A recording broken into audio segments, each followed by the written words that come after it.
Welcome to Breakfast Extra. But of course, today we have a very interesting subject. Do you remember growing up? For some of us, well, I believe that the scariest thing in school wasn't the principal. It was the math teacher.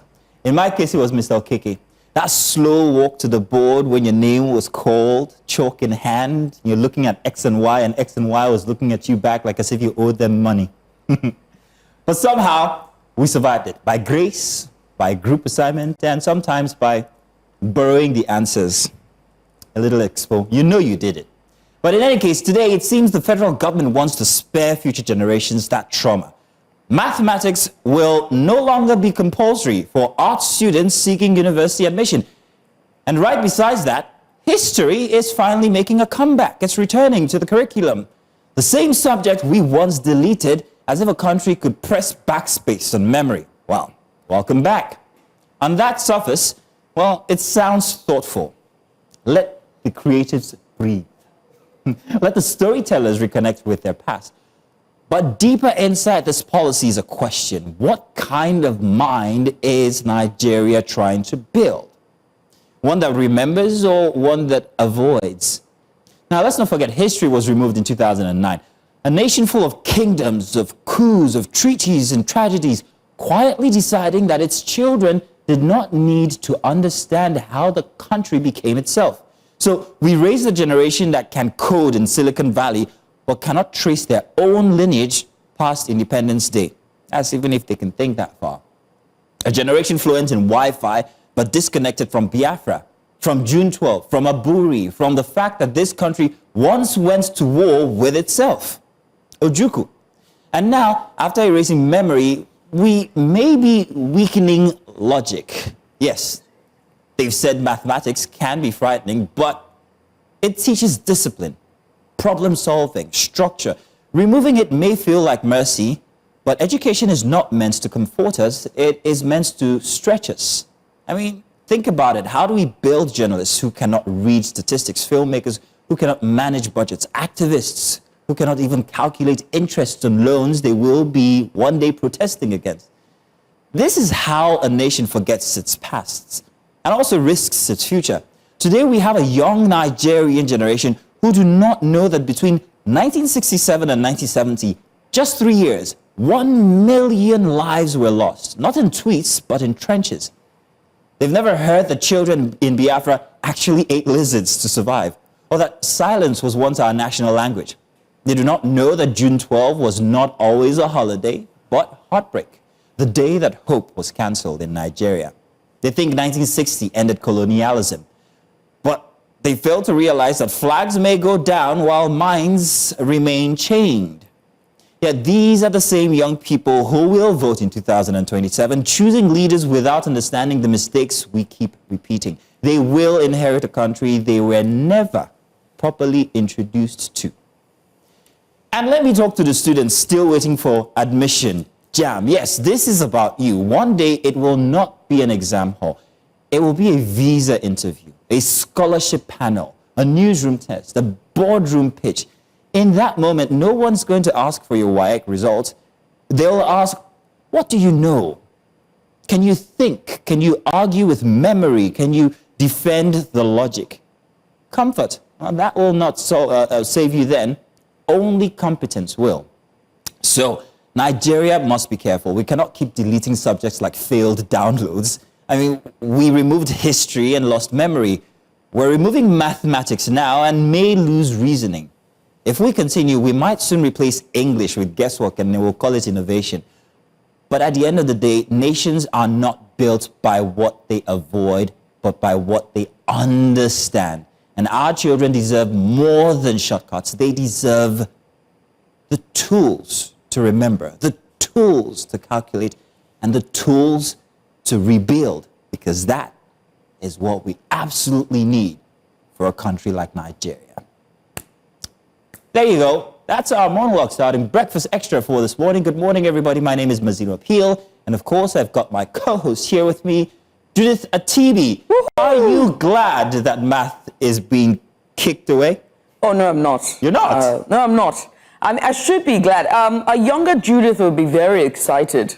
You know what I mean? She would have been, finally, they've seen what I've been saying for decades. I agree. You know, but an older Judith is like, nah, that's wrong. You know, so I'm going to give grace to younger Judith, but older Judith completely understands that's wrong. This is double standards, you know. Back then you would have taken it, but right now you're like, no, you people must learn mathematics.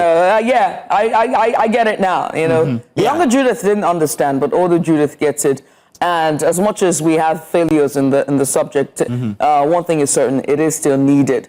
Although I do not use Pythagoras square and every other Judith, solutions. You know what, let me come back there and tell you how mathematics has actually applied in your job right now. And in your life. And everyday life, Your driving, your everything. We'll do that. Once again, welcome. It's Breakfast Extra. Let's get started.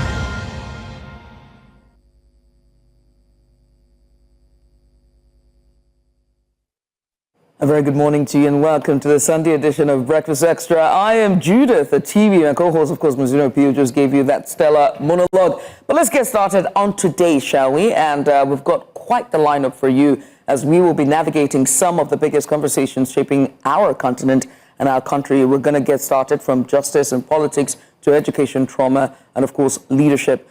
We're going to get started this morning by diving into some of the biggest stories, starting with presidential pardons, as President Tinubu's mercy has reached those convicted of corruption, and Nigerians are asking when justice is pardoned, who speaks for the victims that are still living with broken systems. And from there, we switch to politics. The question is, women are no longer waiting for invitations ahead of 2027.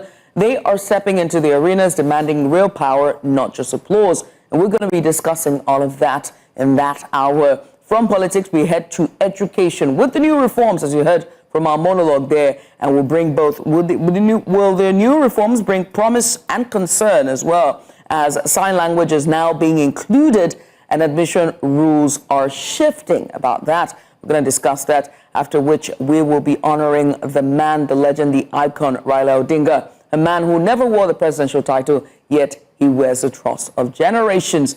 And then we switch gears to something very important today. We will be facing the silent injuries of trauma. Long after crisis end, survivors still carry unseen wounds. We'll be talking about healing and what it demands, because it's just more than response, it demands understanding as well. Afterwards, we will cross borders to Cameroon as elections are tense with old grievances, and now they're asking their calls for transparency in the process, and unity hangs in the balance. And so all of that is lined up for you on the program today. But first, as always, we are going to get started with our dailies for this morning. Yes, but before the dailies, Judith, I just wanted to tell you something. Okay. We talked about math being removed from the curriculum, especially for art students who are seeking admission into universities. And you said, hey, it doesn't, you haven't used Pythagoras theory. I haven't. I bet you. Of course, now when you're reparking and all the other... So let me say this right here, right? Let me say this. Hey, this is what me. If you see me struggling to parallel pack, look the other way. So, were you good at math?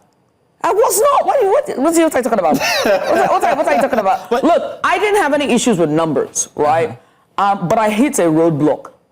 Does that make any sense? I plateaued at a certain level. I get you. Yeah, as it grew tougher, it's like, this isn't for me. It's like asking me to go back to school now. I'm not going to do that. I plateaued. Don't bother. Like, I flatlined. I will tell you something, however, as we are breeding a new generation who eventually are going to be in charge of Nigeria, they need to learn from the past, whether it's history or mathematics. History, they have to look at people in their time. This will be history. Like Yahaya Bello, for instance, and have to admit to the fact that if he was good at maths, he would not make that mistake. Well, allegedly. Are you trying to make a case for... Allegedly.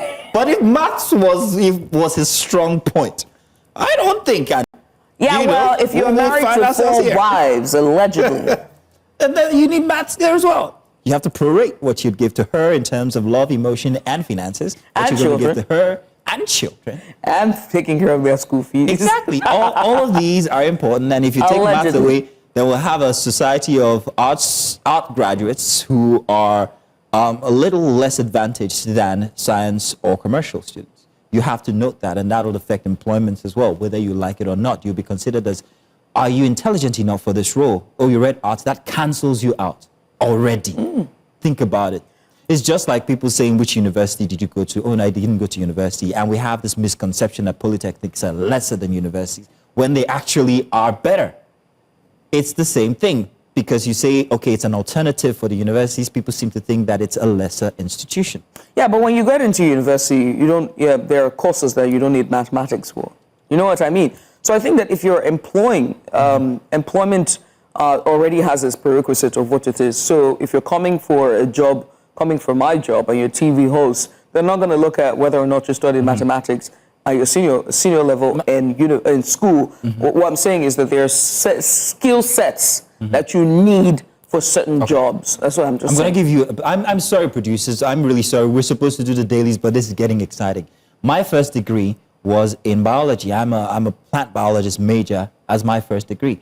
And we read statistics for 2 years. And it was, at the time, we thought it was nonsense. But from everything that has to do with critical thinking, logic, and all, I have drawn from those 2 courses as prerequisites for my other courses, and they were mathematics courses. But I was a biology major. And eventually I used it in my other degrees, which were not biology degrees. Right. So are you saying that critical thinking is... oh, yes. It hinders on understanding mathematics? Yes. Mathematics is a pivot for logic, is a pivot for critical thinking, whether you like it or not. All right, You're able to deduce. So you're saying that... because if I was to poke holes at your debate or at your argument... Here we go. Yeah, I love again, a debate. if I was going to poke holes at your argument, are you saying that those who are in the dramatic arts and the performing arts and those who are custodians of your culture who didn't study mathematics in university, but instead focused on the performing arts and oral culture and all of that, do not have critical thinking? You're wrong. What I'm saying is you need to have it as a prerequisite to get into university so we can measure whether you are eligible for that course. But what you're saying is that it aided you for your second degrees and all of that, and it's needed for critical thinking. That's what you said. Say that again? You said that you needed it for your second degree and moving forward and even in your first job, and it is a pivotal thing that you need for critical thinking. Still standing by that. So, and that's why I'm asking, that those who are the custodians of your culture, who didn't need mathematics, who didn't need it for the second or third degrees, are you saying that they don't think critically? Or they don't have logic? Go back to the premise. Did they need it as a prerequisite? Yes, they did, meaning that they do have it under their belts, because they needed to pass mathematics to get into that course in university, so it was relevant. It still applies because they have a prerequisite knowledge of mathematics. You need five credits. The producers are asking us to go. You need 5 credits. All right, Math is one of them. You need 5 credits. Math. I got D in math. Oh, we don't have to tell them, Judith, the papers this morning. I just remember I got D in math and I was fine. I went to school. But again, it's just if you needed it for your second degrees, it's perfectly fine. What I'm just saying is that there are certain persons who didn't miss mathematics and they have contributed to the country. So that's what it is. But saying that you need that as a pivotal thing for critical thinking in your second degree, no. You don't need it while you're studying in the university, but you need it as a prerequisite. Just so that's just it. You need it as a prerequisite to enter into university. You don't need it for critical thinking. We need to bring the people the papers. Because you said critical thinking. Let's bring you the dailies, Judith, the dailies. Let's do the dailies. What's the first daily for today? All right, so the first daily for today, we're going to be bringing up the Punch newspaper. Thank goodness we got to it. Judith won't let it go. So, talking about let's get started with the Punch newspaper, shall we? For the Sunday Punch, we get started with this rumor that I thought it was a while back. I thought it was 1992 all over again, or 1994. Sunday Punch, the big one there. Coup rumors trigger public outrage. Find that story on page 3. DHQ dismisses report, Nigerians back democracy. Stands ex-generals reject military rule. You can find that story on page 3 of the Sunday Punch. At the top there, 2027 PDP chiefs turn to coalition for help. APC mocks party, says PDP disorganized. You can find that story on page 3. Now, next to it, NYSC fraud, Benin Versities, Nigerian police face probe after Punch report. You can find that story on page 10 of the Sunday Punch. At the bottom there, you can see on the blue column, APC intolerant of opposition. Aregbesola, you can find that story on page 10. Arise TV anchor Somi Maduogu has now been buried as Obi decries insecurity. You can find the story on page 4. My father predicted his death, Umar Okbai's son. You can find the story on page 24 there. At the bottom, therefore, there are security news. Police activists in showdown over hashtag Free Nnamdi Kanu protest. That story is on page 7. Blood rivalry when childhood pain tears siblings apart. You can find that story on page 26 and 27. And finally, what seems to be taking everyone's attention besides the cool rumors is the marital WhatsApp group that the entirety of Nigeria is in between Regina Daniels and her husband, Senator Ned Nwoko. What did you call it? Marital WhatsApp group. Really? Interesting. Yeah, we're all in it. We have all seen the videos. We're all giving our 2 cents. Fans rally behind actress Regina Daniels over marital crisis. Do you want to give us details on that? Because I saw I have no clue. no, you're helping me out here. I saw a video, me too. a very private video. Was that the one? Yeah. Oh, wow. So we don't even know what the details of it, of what really happened. Wow. So it says he faces violence in his house, and you can see people fighting, and she's like, let me go. I'm a queen in my own house, but when I'm here, I don't know. Allegedly, he sent his boy. Look, they're in my ear telling me what the gist is, because I don't know. I really know what the details is. But what's very interesting is that there are now footages of like, I don't know how people say. Can we move on? Let's move on. Yes, I don't know anything. It's given me the impetus to go find and absolutely because I stare away from these. Yeah, it was so interesting. It's like they put me in WhatsApp group. I don't want to be. There. Let's do This Day, shall we? This Day newspaper. We've got This Day newspaper, and for the big story here, democracy is forever. Military dismisses rumors of coup plot. Now, this was a very troubling thing to hear yesterday. Yeah.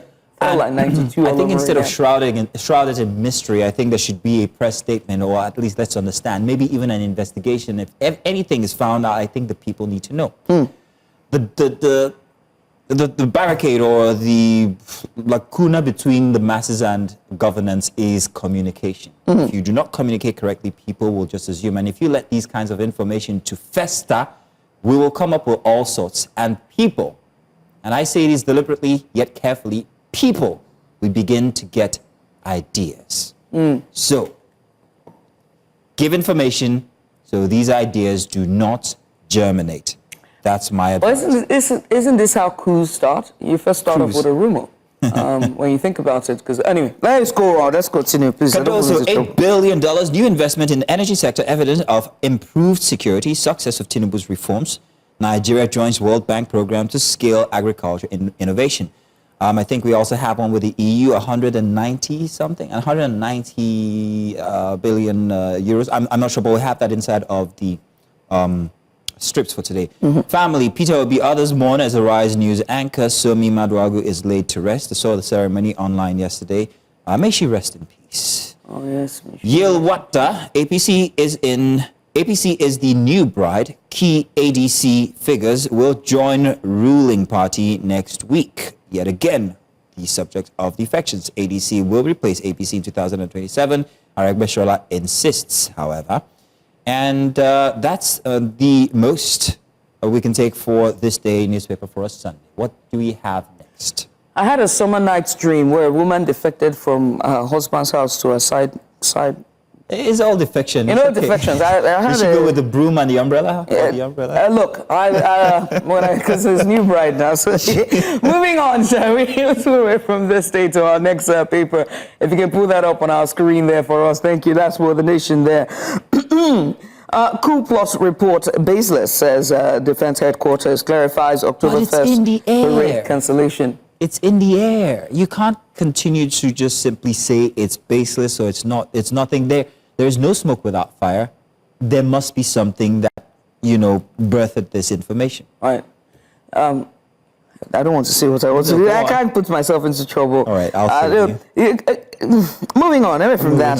And then at the top there, you can see Kano court bars, Shore and others from protesting near Aso Rock. Nas, others respect court order. Police tells protesters warn against hijack. You can find that story on page 4. Right next to it, Nigeria's population to hit 368.8 million by 2050. That's from World Bank. That story there is on page 5. Defections. Sani Abbas Yewata welcome thousands at Kaduna rally. You can find that story at page 5. At the bottom there, Nigeria secures $8 billion in energy investments, economic reforms yielding visible results. And that's from the CBN Governor, Yemi Karuso. You can find that story on page 6. Dangote urges Nigerians to buy only made in Nigeria goods. And that story there is on page 9 of the hat. The Nation. Remember the hat? Yeah. I've been trying to get one. I've told my dad's tailor to make me one. It's made in Nigeria. Yeah.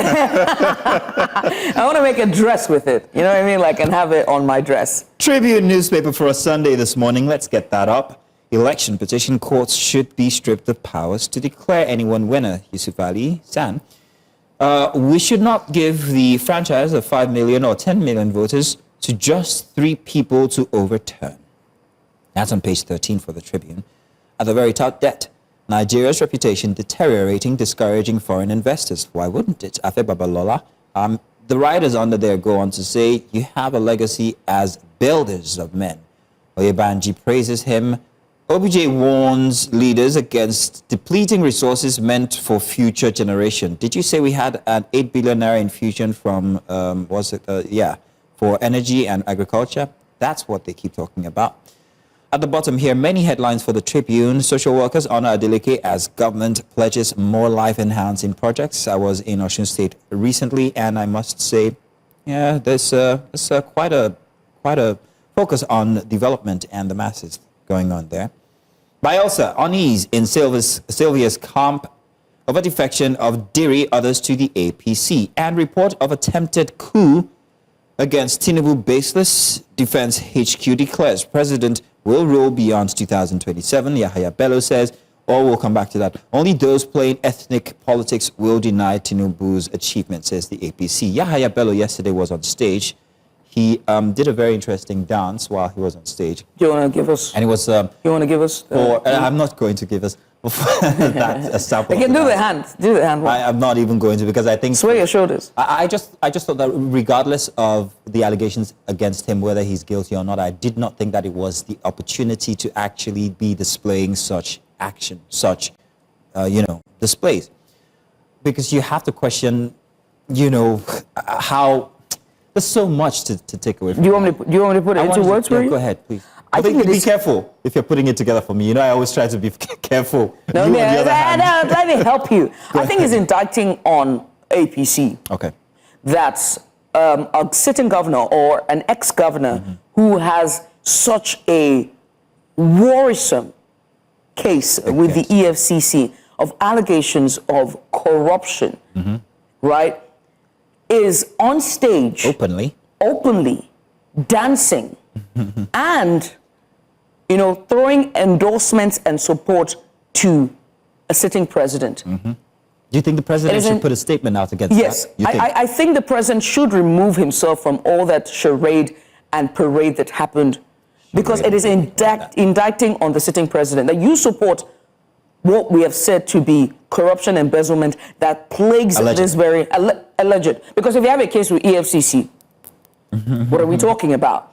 But also, this is also indicting on INEC as well. Because INEC is supposed to be, they came out a month ago to say, oh, no early campaigning. What happened in Kogi is what exactly? Display, they're dancing. Because everyone who came on that stage was endorsing a man who has, for a party that has not even held its primary yet. They've not even announced a date for primaries. And you people were on stage doing what exactly? Dancing, to clarify. Dancing and then pointing encomiums and talking about a sitting president that's just barely 2 years in office. What are we doing, man? Distracting. So I think you have there just noted a very big, issue that the INEC needs to face. And people are telling that perhaps maybe the new INEC chairman, Joash Amukita, and he also said so during the screening, where he says INEC needs a body that would actually regulate, a body that would, these instances of early campaigning and all, and also one that would perhaps maybe punish, is what I'm thinking. Because it just seems you go scot-free, you can do this and that during the elections and then nothing happens. So there does need to be a review of the processes and structure of INEC, and I'm hoping that he's the man for it. In fact, we're going to be having that conversation here today. It's a very interesting one. We have to look at the process leading up to his being appointed as the INEC, the new INEC chairman, and what lies ahead for 2027, or even some of the elections that will hold before then. So I'm looking forward to his efforts. I want to critically look at the efforts of an INEC chairman from day one, and I think I'll just carry that on my head from day one. I hope you don't get heartbroken, though. I really hope that you don't get heartbroken. Nigeria, we always we give allowance. Yeah, so make room for heartbreak, right? A man is going to break my heart. Yes, I know. Their sons whose fathers have broken their hearts. Do you get what I mean? What I'm saying is that Professor Amupita has a house that he needs to clean really well. And he says that he doesn't have the tools to clean that house, right? And that the Electoral Act needs to be re-looked into and he needs more money. And to that I say, every other chairman who has taken up the mantle, they have reviewed the act and thrown money at the system, and yet what we had from 2023 elections, the jury is still out on that one. And so when you're coming back again to ask for more reforms, asking for all of that, can you at least show us proof that you can do it? Okay, because a by-election is coming, the governorship elections is coming. How about you do with what you have? Let's see how much you can do well, and then we throw money at you and try to fix it. Yeah, again, you're dragging me into another argument I don't want to go into, because I would say if you don't trust, if you have issues with the previous elections because of the structure of INEC, and you're asking him to do with what he has, which is that same flawed structure, then you're only going to get the same result. So every year, there's an allocation that's given to INEC, especially when it comes to elections, all right? There's also the continuous voter registration that's ongoing. There's also issues of processes that is still ongoing. So those are issues that you can still fine-tune while waiting. If I were to take over a bank, I'm not going to pause operations and say, oh, we cannot serve our customers now. As we do not have the capacity. Because we don't have the capacity. Do you know what I mean? So it's not going to happen. The processes are still ongoing. So why don't you go there, call all the heads, all the resident recs, and sit them down and ask them how the process is, and let's see, then give updates to Nigeria. The things that you can still do for the time being before another fiscal year as we're heading into 2027. I'm not going to say, I won't cut him any slack, is you. Me, no. I guess that's the balance. I don't trust men against Nigerian men, especially Nigerian men. That's the balance. But tell you what, that is our package for today, and of course the dailies we've just brought to you. Where am I? There we are. Yeah, there you go. So do stay tuned. We've got more coming your way. Let's get ready for our first conversation here inside of Breakfast Extra. Once again, good morning and welcome.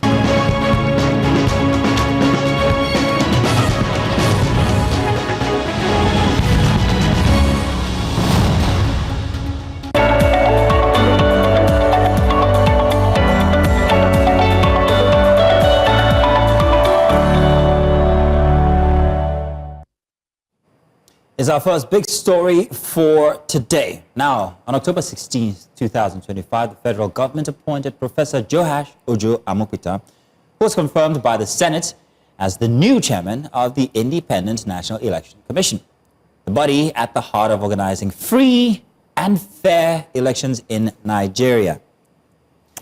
Now, with just a handful of years until the 2027 general elections, this leadership change comes at a critical juncture. So we will explore this hour what the new leadership means for INEC's credibility, how the commission is preparing, what challenges lie ahead, and what this could mean for political actors, parties, and the Nigerian electorate. And so to help us unpack this conversation, we're joined by Jake Epele. He is a policy and development analyst. Sir, you are welcome to the program this morning. Morning and welcome, sir. Hi, welcome.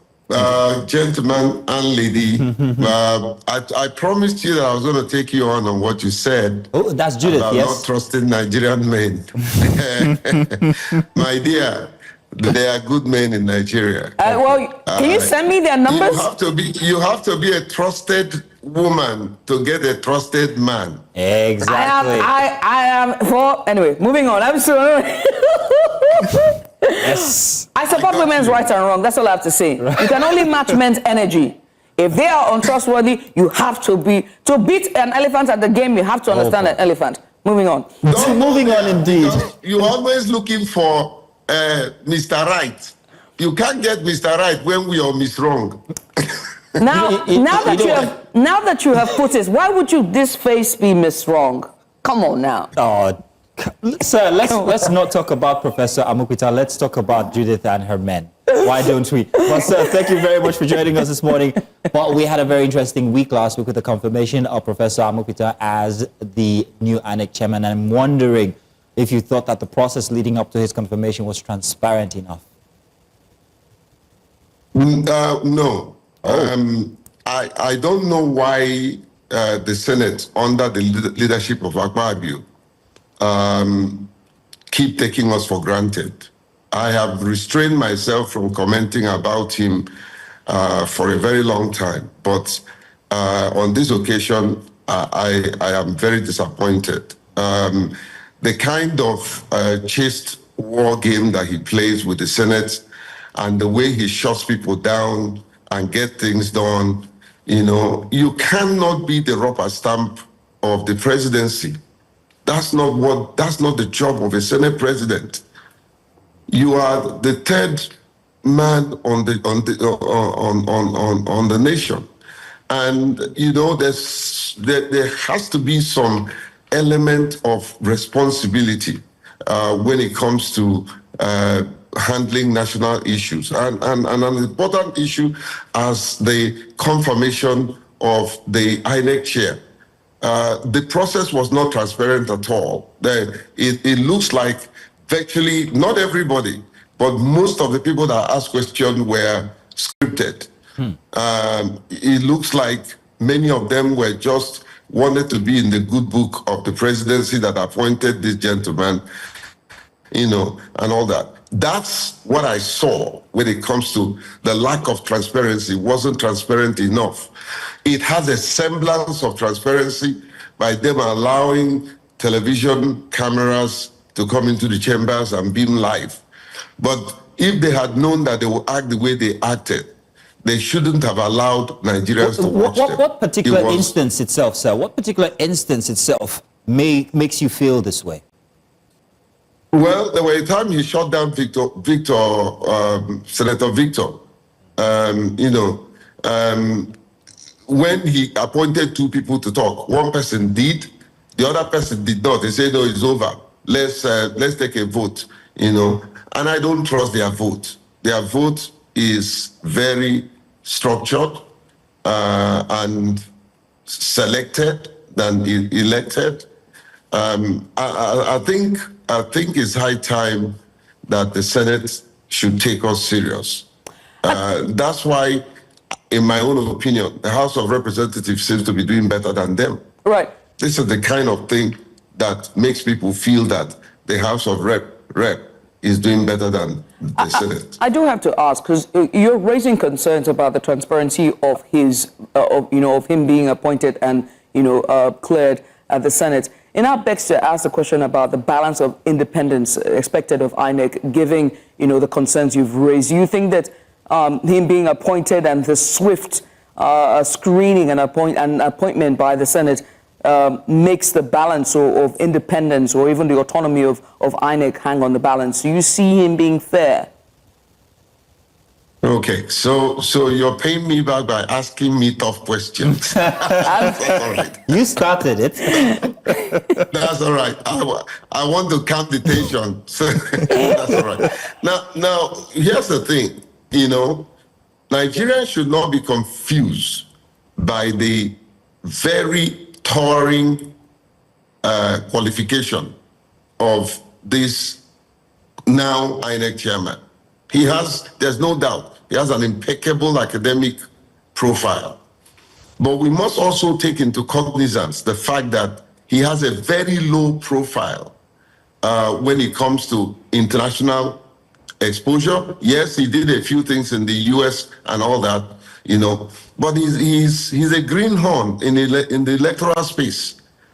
I want to give him a chance that he would do well by at least acting independently. I want to believe that he will do that, taking into cognizance again his pedigree. He's a lawyer. Lawyers are known and should be men and women of their words, but then he has a very minute experience in the electoral space. He hasn't done much in the electoral space. He doesn't have a towering international exposure, and so he has to do a lot of work in getting the international partners to buy into his vision and leadership. In terms of will he conduct a credible election or not, time will tell. The litmus test is Anambra State. Indeed. And if he wants to buy, right now, my brother and sister, the confidence level of INEC is at its lowest ebb, if not 0.0. So anybody that takes on that leadership, will have to do or climb Kilimanjaro in order for him to be seen and believed. So he has a lot of work to do in buying back the confidence of the electorate. Okay. And I want to also say that the electorate also have a responsibility to get involved in the process. If you leave them, it will be worse off. Okay. So we need to get back to the game and participate. Vote out the wrong people, vote in the right people. Okay. Your vote will count. Don't worry about whether it will count or not. Yes, many people will not agree with me. However, if we vote massively for a candidate, it might be very difficult for them to rig us out. Mr. Pele. It's because, yes, go ahead. Mr. Pele, you've given a very interesting description of Professor Joash Amopitan, what I would describe as amphibious. You told about the fact that he's not that exposed when it comes to international opportunities. He's apolitical. That's one thing we know. We know he's written a couple of things. You can't say challenging. That. You see, we're all saying that. Martino, yes. we cannot confirm that. Yeah, and that's where I'm going, sir. And that's why with the factors that you have put on ground now describing Professor Amopitan, I'm wondering whether he's really going to firmly place the commission, firmly place INEC in a foundation of neutrality, or whether he would be easily swayed, seeing as he doesn't have that much political experience when it comes to the Nigerian situation, or even, playing in the field of politics. Do you think that he would swim with the tides, or do you think that he would put his foot down on making the commission a totally neutral one? Okay, so I'll tell you my little science of communication and my expertise in reading people's demeanor and body language. As much as I was listening to what he was saying, I was reading his lips, I was also watching his body language, whether it's in sync with what he's saying. Can he be trusted? What are the signs from the way he looks, the way he faces the person who asks questions, his reflexes, his impulses? I check those things in communication. And the truth is, because the non-verbal communication speaks louder than even the verbal communications. So here's the thing. My concern is, they say he who pays the piper dictates the tone. Is he likely to dance to the tone of the person who is playing the trumpet for him, who brought him to the scene? Time will tell. Does he have the capacity to be a man of his own? Looking at his reflexes, I don't want to prejudge him, okay? But from the look of things and the way he was balancing his statement, the Senate President was balancing his statement with that of his, it would take God to help him to remain absolutely independent. Would it also take God for him when it comes to what lies ahead for 2026? There are some very decisive elections. One of them is Anambra, and Anambra is at the point there. I mean, with APGA ruling the state, but most importantly, the insecurity that is of that state and the interest that is in the state. Also, Osun is also in the balance. Well, does he need God for, because like you said, Anambra and Osun is a litmus test of what 2027 would look like? Okay, my dear, you need God in everything. It's a Sunday morning. What I'm asking, sir. Yeah, I'm coming. I'm coming. I'm not a religious bigot. I'm coming, But everything you do in life, you see me, I am a product of God's first principle. If you don't place God first, you will be the last. Trust me on that. However, because I saw you dancing the tune of a philosopher.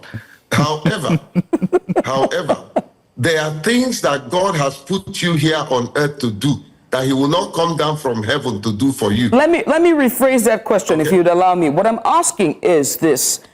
What is expected of him? Because you noted that the elections, Anambra elections and Osun State elections, will be a litmus test of how he will conduct the elections at a national level. And so I'm asking, what would be the metrics to score him? What would you score him on? Is it going to be, a real-time upload of the results on IREV? Would it be on the technology? Sir? You've answered the question, he says. All right. She has answered. So but with all fairness, sir, there's a lot that is at stake. Yeah. You're exceptional. Don't worry, I got you. I just wanted to play the devil advocate. Oh man, you're firing me up. I love it. Listen, I'm just coming back from Anambra State. I spent 8 days in Anambra State.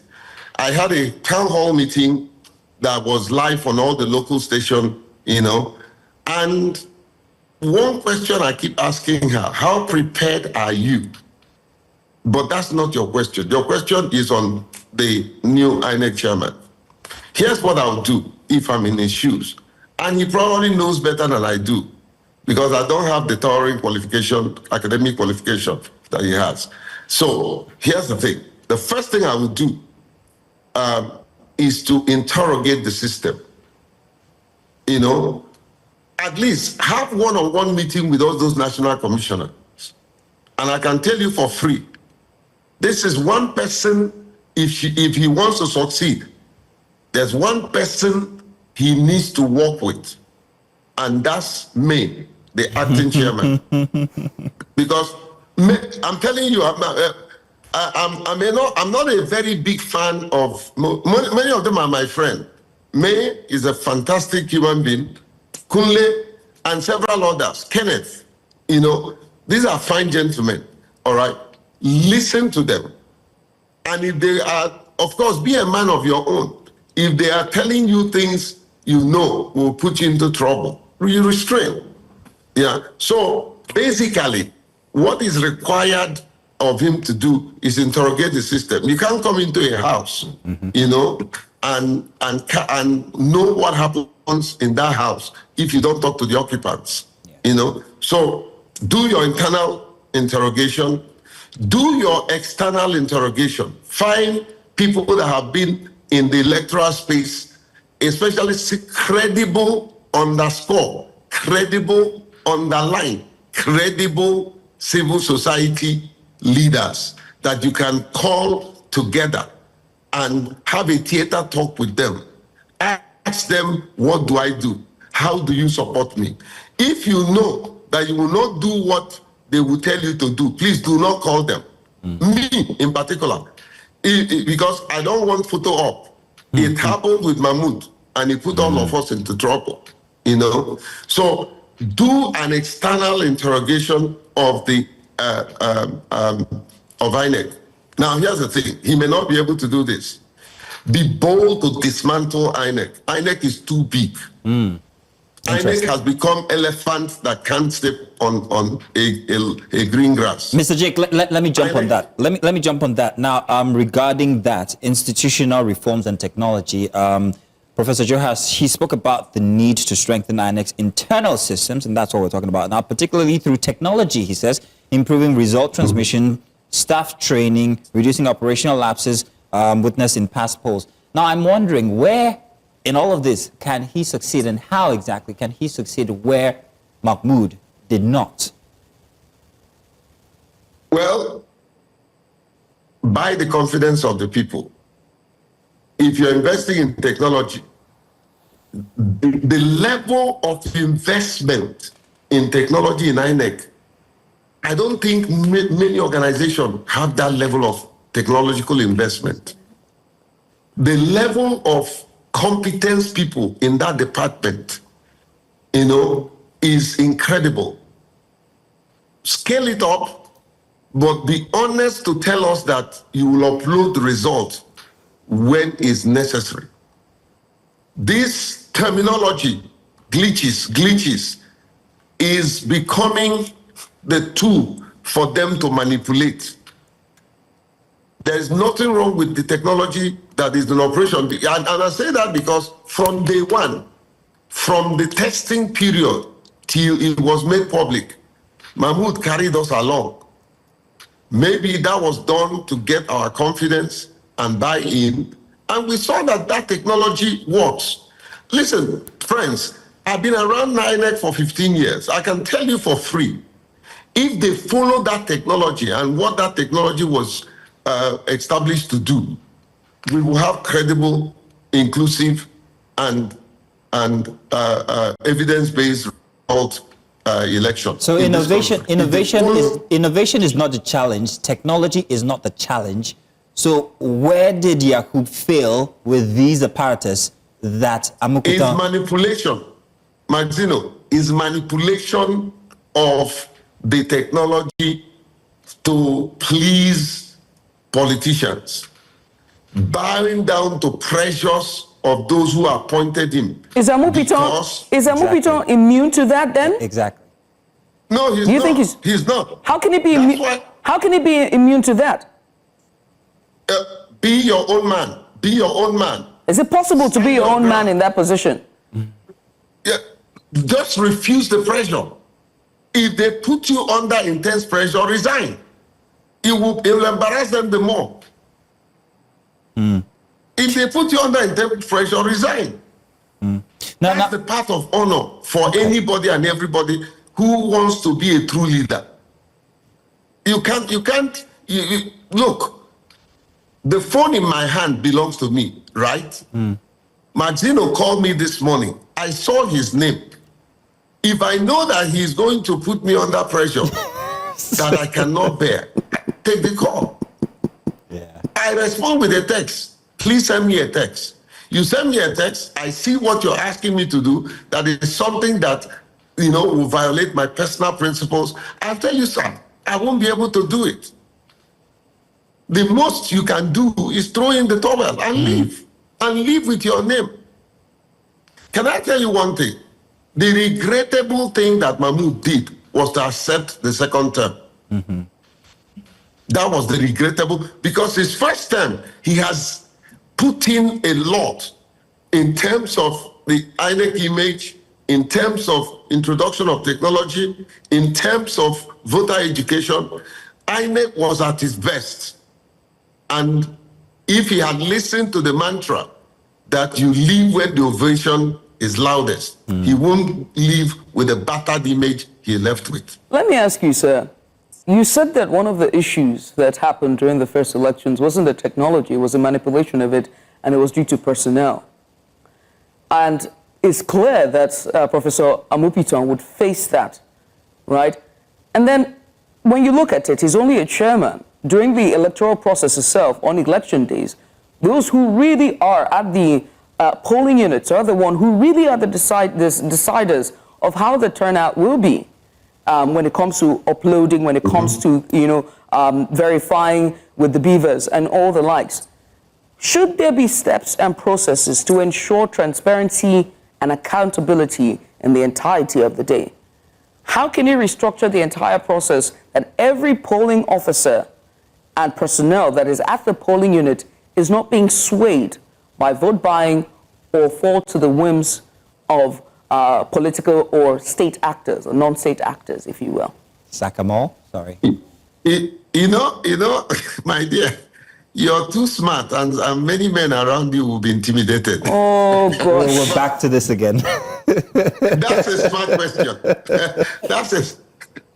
That's a smart question. Listen, the problem has always been the reporting line and the loyalty to the organization of RECs. This is how I describe the RECs. The RECs can rig elections. And many of them have shown they have the penchant to do that. They have shown it openly, and they don't just care. You know, you remember what happened in, I think, Adamawa and several other states, yes, where the REC shredded the election and wanted to do whatever they like. So we need to revisit all of that, including the appointment procedures. I'm one person who calls for, from the chairman to the REC, let the position be advertised, let a credible recruitment organization that have the capacity interview them. I be, like they say in Nigeria, I be no be job where they want. So if they want a job, they should go through the process. Not this, our constitutional law needs to be revisited to change that clause so that even the appointment of the chairman will be out of the hands of the president. Sir. The president has no business appointing the very person that will supervise his election. Very interesting. That's why we keep having this problem. Sir, now that you mentioned that, and this will be my final question, operational independence. Amukuta said this. He mentioned the importance of INEC's financial and administrative independence. He was subtly hinting at the challenges caused by reliance on the executive and also on approvals and resources. So if you were to give him suggestions, how exactly can he truly make the independent National Electoral Commission independent? Okay, so if he wants to go from becoming a dependent chairman to Aso Rock to an independent chairman to INEC and Nigerians, he must understand that it's Nigerians that employed him. It's not the presidency. The presidency had the constitutional power to appoint him. But now, the Nigerians employed him. You know why? Let me prove that. He had to go to the House, the Senate, we elected our senators, who, so to speak, represent us. Okay? And their job, sorry. Sorry. I messed up my system. Okay. I hope it's not on your screen. No, okay, it's fine. sorry. We're with you, sir. Yeah. So basically, what he needs to do is to put Nigeria and Nigerians first before politicians.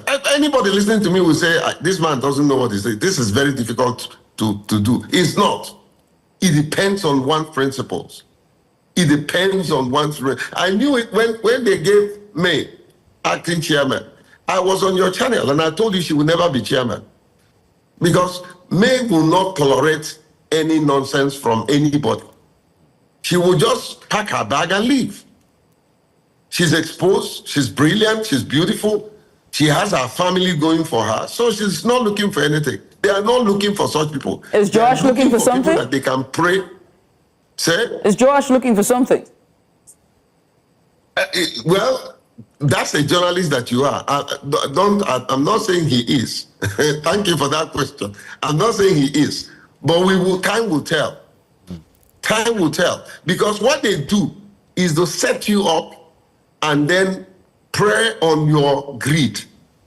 Once you feel that that salary is not enough, that you want to buy Dubai house in America, mansion in Maitama, another mansion in Banana Island.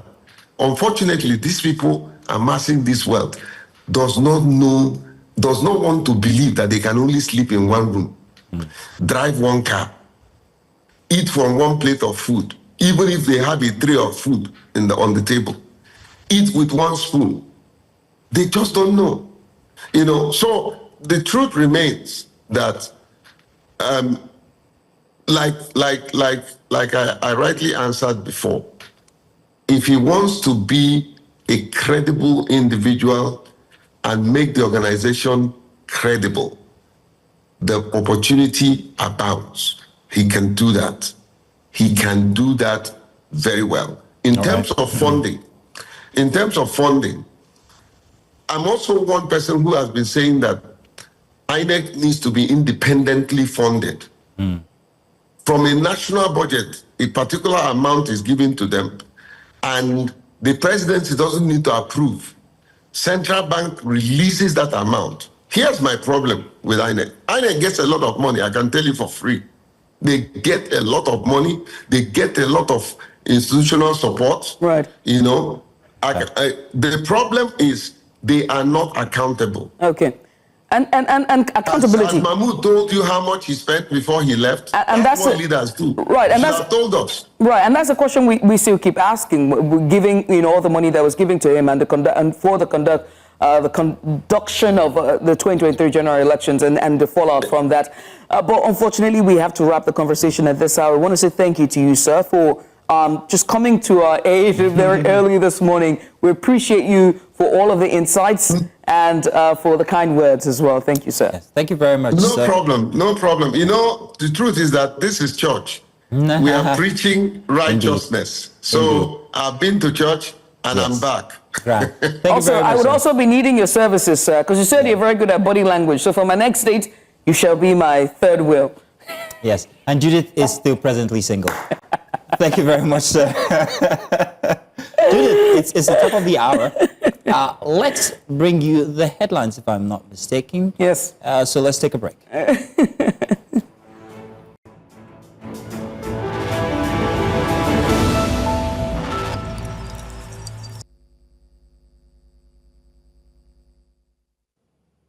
Welcome, and it's time for the headlines inside of Breakfast Extra. My name is Mazino Appeal. The Defense Headquarters, DHQ, has dismissed as false a report linking the cancellation of Nigeria's 65th Independence Day parade to an alleged coup attempt.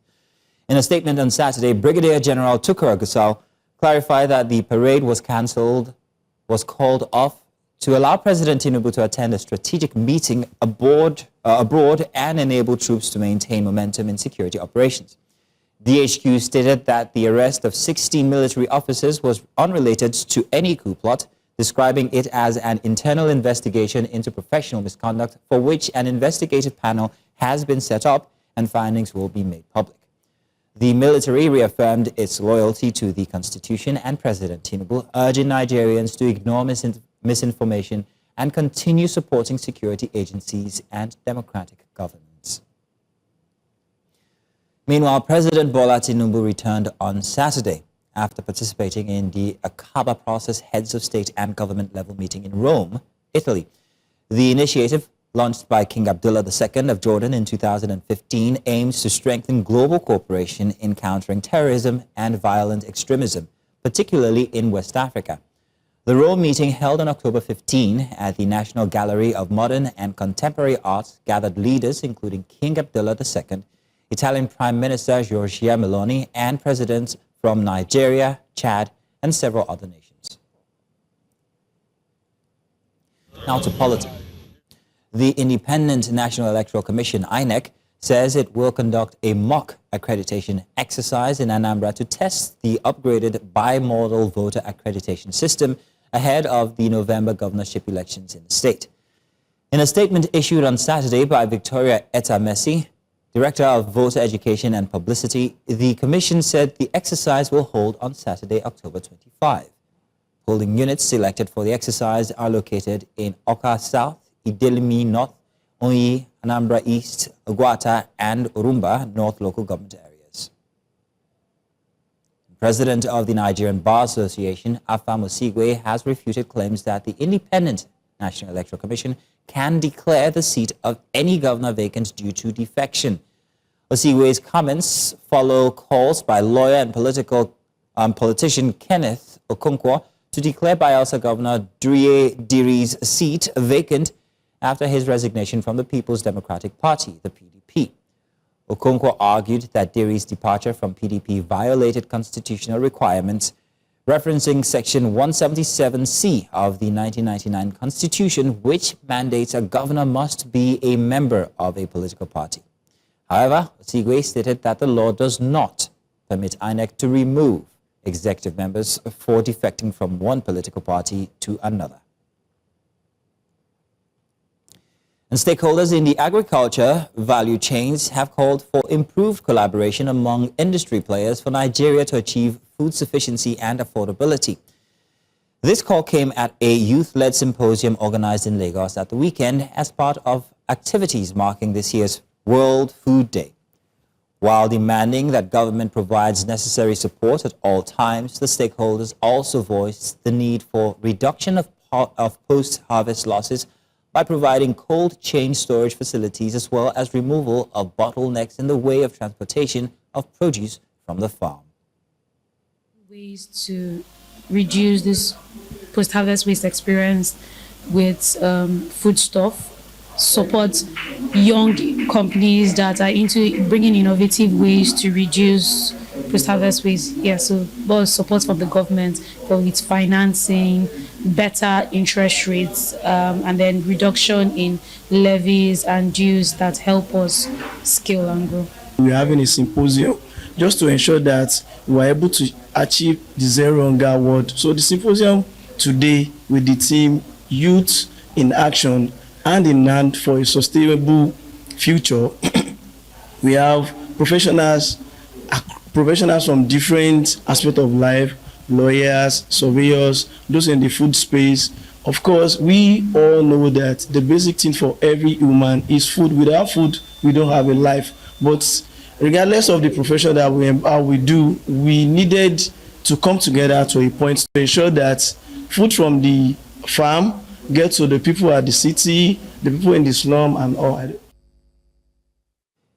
In North Africa, young Moroccans protested Saturday in front of Parliament to demand the release of demonstrators arrested in recent weeks as part of Morocco's Gen Z movement seeking reforms to social services.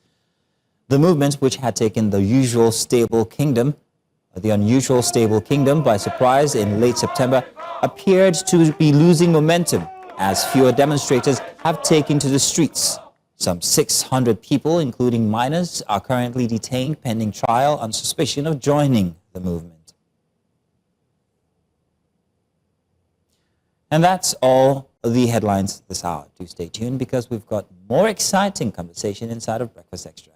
We'll be back.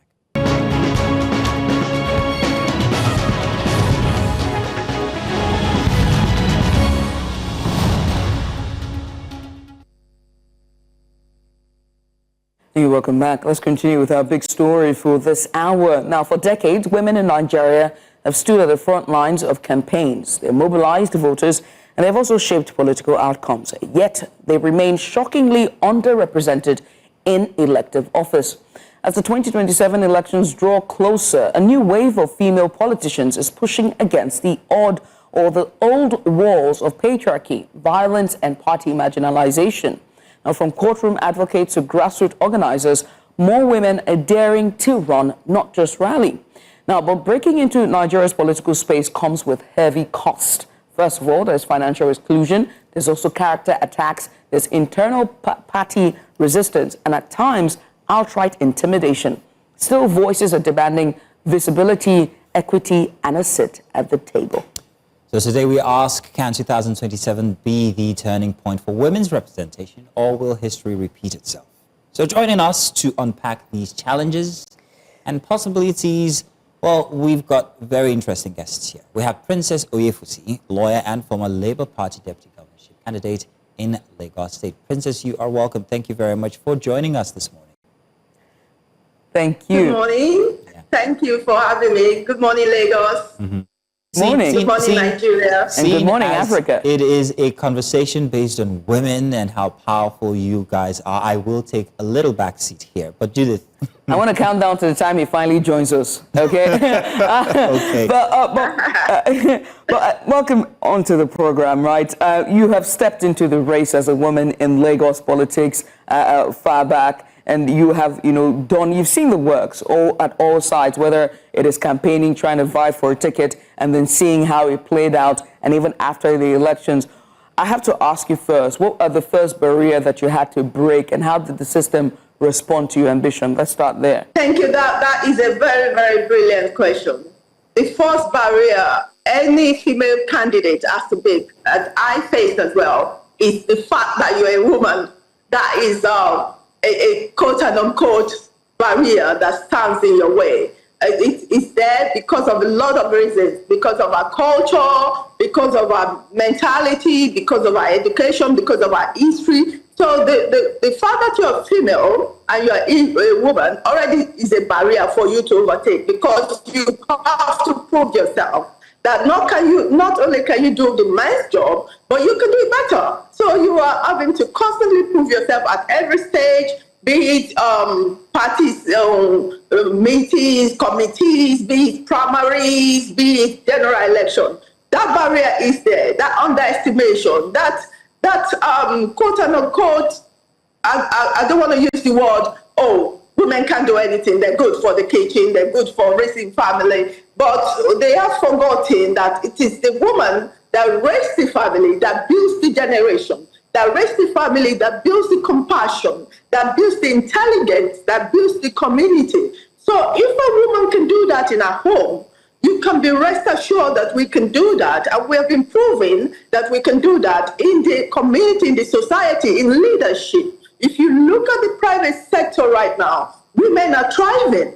They are making a huge difference. They are impacting in banking, in engineering. It is the woman that wakes up in that, the market woman that wakes up at 4 a.m. in the morning, look after the children, get the children ready, and as well go and lead the market, go to the market to do that entrepreneurship, to earn that money, to support the family. So it's that we need to, first of all, take out that mentality, that mindset that women cannot lead Nigeria. Women cannot rule Nigeria. We need to take that barrier. That's the first barrier you see. You see it happening in the Senate. You see it happening in the NAS. You see it happening in the Assembly. Even our past president has gone on international stage to say, my wife, kitchen, that other room. So that barrier, that cultural, that environmental, society barrier is there for you to overtake in the first case. That you must break that. That's what I firstly faced before we now go to the men's world, quote and unquote. The political arena of Nigeria is a men's club. You have to break it down. You have to break it down into tiny, tiny pieces, then rebuild it and rebuild yourself to achieve that goal and to make that impact in society. And you, I'm glad you've put, all of the barriers, starting from the home front society, even before getting to politics, knowing fully well that Nigeria's politics is a men's game. And so I have to ask you about what you had to tackle in the party as well, the party politics. Were there pushbacks trying to get a ticket to be, to be a running mate with your running mate there for the position of governorship? What was it like? What were the pushbacks within your party? That's quite interesting. I didn't actually have any pushback in terms of running mate. I did not apply for the job. I was chosen. In fact, I actually rejected it for a very long time. But because I believed in the vision that we were driving, that wanted to be driven, and that's why I finally accepted it. But the real pushback was in 2019 when I contested as the Lagos East senatorial candidate under the PDP party. That's when I saw the real barriers and the obstacles that women face in going through primaries, in going through the party processes to get the candidacy. That it's a lot more harder. It's a lot more harder. It's a lot more intense. It requires a lot more intelligence. It requires a lot more proving of yourself to even get on that paper, to even get on that ballot, because primaries already, you're dealing with delegates, you're dealing with the party structures, you're dealing with the leaders, you're dealing with the members. You have to go out there to every local government, to every group in your party to sell yourself and to prove that you are the best candidate that they've got. You are the candidate that can make that change, that can make that impact, that can lead the party and lead the people, that you are here to serve and you are here for the people. You're not here for a few elites, or you're not here for a particular group. You are here for the people and to deliver good governance. So you needed to have a vision, a clear vision, a concise vision of what you want to achieve and your goal. And you have to drive it. You have to drive it and you have to sell it to the people. So that barrier is harder. And when you finally overcome that, then you come to the barrier of money. You have to raise that money. And you are going into a men's club to raise that money. Mm-hmm. So you are selling yourself constantly to the sponsors, the funders, the party. You constantly have to sell yourself as a better candidate, as a candidate with the vision, with the drive, with the objective, with the impact that will carry the party and carry the vision of the party, carry the vision of the leaders, carry the vision of the society, and deliver that for the benefit. So you needed to be, I don't want to say, you needed to be smart. Let me use that word. You have to play smart politics. Okay. You have to be, you cannot play noisy politics. You have to, because you are selling yourself against a set ways of doing things, a set norm, a set motto, a set process system, a set I get you, Princess. Mode. Yes, so you needed to break that mode. We get you, so Princess. In breaking that mode, that is what is going to get you there. Okay, Princess, this is where I step in now because I have a very interesting question here. I am partial to women in politics. I think women have done so. Yeah, I think women have done quite a lot. And I think that if you take the efforts of women in politics and juxtapose it against those of men, you'd find out that they actually are, well, naturally just nurturers, whether you like it or not. And I think that that's something that has to go into research. There must be someone who should take a look at the efforts of women who have brushed or played inside of the political scape and put forward their achievements as against what we have with men. And I think we'll have some effort there. But let's talk about representation and tokenism. I'm wondering if women are being pushed into politics as a sense of inclusion, or is it inclusion, or is it genuine influence? Are we saying that women should be in offices because we want to fill a quota, or because there is a real need for them to actually be there? Why are we doing this push? You see, we're doing it for both of the reasons that you have said. First of all, we need equality in our society.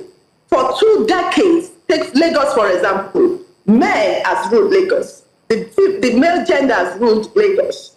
And when the successful men, we're not saying they haven't done anything, or they have not achieved great success. They have built buildings, they built roads, they built a few institutions here and there. But now we need deeper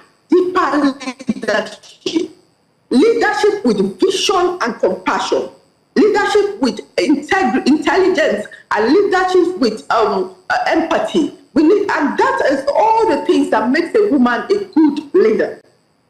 You will find, if you look at countries where women are the lead, from the various, from United Kingdom to Germany to New Zealand to Liberia, to the new prime minister elected now in Japan is a woman. You can see the agenda moving. You see when Ngozi Iweala was leading the economy, the way she drove that economy. You see all the great leaders. You see from Layora Samkuti, the way she drove the agenda for equality for women, inclusiveness for women. You have to use the law. You have to use the law, and you have to use the education. If you don't use the law, you cannot achieve equality. United States taught us that. They needed affirmative action to bring the black people into equality. You have to bring law that supports the efforts that you are trying to do, because the law, we live in a society that is regulated by law. by morale. And if you are trying to bring equality, the gender, you need the law to back it up, to empower. We live in a discriminating society. Without the law, the drive and the effort of the women will not be complemented. So and that is why the United Nations, they passed the 35 affirmative equality for position for women at all levels. We have to have that. Nigeria signed up to that, but we have not implemented that in Nigeria. If you give women that 35 position, you will start to see the gender, the equality, the justice balancing themselves out. So that is the case. But at the same time, you as a woman, you have to have a vision and the passion to achieve. You cannot put a woman there in position that is not interested, that is fearful. If you do not have the drive to get up and say, I want to impact my society, I want to make a difference, I want to empower women and that girl child, that the first obstacle that you are going to hit, you are going to run back. Because there's obstacle constantly on the road. There's obstacle all the way to the top. You will meet obstacles, and you will face that even bigger challenge than your male counterpart. So if you're not determined, if you do not want to succeed, then giving you that thing on the platter of God does not help you. Does not help you at all. But if you have that sort of support, it cushions where we're going. It cushions that the ability to overcome, the ability to achieve. It cushions it makes the processes and the route smoother for you. So we need both the two arms, the legislation and the drive and the push for women to work together and to achieve more. There is power in numbers. Right, but there's also, and that is what we're suffering at NAS and at Senate because we don't have numbers. Right, Princess. There's also another issue of the dwindling number of women in politics, whether appointed or elected, which we're going to get into. But I also do have to talk about something that has been at the forefront when it comes to politics in Nigeria, and that is how expensive it is, whether it's in trying to get a ticket, whether it's in getting support from party faithfuls, or also campaigning as well. So how has finance played into all of this, especially with women aspirants? Nigerian politics, don't let's kid ourselves and don't let's deceive ourselves. It's about money. And if you come into Nigerian politics, you have to appreciate that. If you do not appreciate that, that's your first failure point right there. Because it takes the money for you to campaign within the party. It takes the money for you to campaign outside the party. It takes the money for you to campaign in the general election and to campaign and for the support, for the materials, for everything that you are going to need. That is why I said earlier on that it's a men's club. And when you get into that men's club, you get into that fundraising. When you go to raise funds for your election, you might be the only woman sitting with around about 5-10 men and trying to sell yourself, trying to get that money off them to support you for election. There's no getting away from fundraising. You have to be able to raise funds. You have to have support of your families, your friends. You raise the fund to get you off the ground. And that's why we're building women organizations to also support women. We're reaching out to international organizations that are supporting women to achieve that leadership position. So if we come together as one, it's easier for us to achieve that agenda. We can support each other. That's why I always say that when you get to Senate, it is your responsibility to pull that women up at the councillor, at the assembly. You must put them up in your constituency, in your what? You must use your resources to support them and also help them to raise resources. That makes the fundraising, the money barrier, it reduces that hardship, that difficulties in raising that money. Then you get the funding also. If you're lucky to have a party that supports that support their candidate, they don't leave everything to the candidate. Sometimes you get support from the party in terms of your campaign materials, of your polling unit and all that stuff. You get support for other candidates as well, that maybe the presidential candidate or the governorship candidates that support you. But the moment you get that candidacy, you get that ticket, and that ticket is yours, you will find out that the fundraising process becomes a lot easier. As so we talk, it's getting from where you are to getting the ticket. That is where you have to do a lot of the fundraising yourself. You have to reach out for a lot of NGOs, a lot of support. You have to have the ability to get yourself to that point of the ticket. So bootstrapping. But once you get the ticket, the more doors of fundraising and support start to open for you. Okay. Well, Princess, my question would be based on young women who might be looking forward to going into politics. We've been talking about this push for women in politics, but then we have an epidemic where young people are, very apathetic about politics generally. So it must be doubly difficult to get young women to key into politics. So how are people in your position helping young women note that there is room for them when it comes to governance? For us, it's a very sad case because you're right. Young women are leaving the political landscape. They're not motivated to go into the political landscape for a combined number of reasons. The first one is that the landscape itself is not conducive. The political environment of Nigeria does not show that the voters count, the vote of the people count. It's too violent. And so the husband in the house, the father of the wife in the house, worry for that daughter, worry for that wife, and says, no, you're not going out there. It is too violent. So the tempo of the Nigeria politics is too high and too violent and too money-driven. So when they look at all that factor together, the young people say, no, the Nollywood has made it easier for young women, the private sector has made it easier for young women. I go there. But they have forgotten that it's some people that actually did that battle in that sector for them to lay the foundation, to lay the ground. So politics, if you look, that environment does not help. The institutions of Nigerians does not help. The political parties themselves, you see, they have these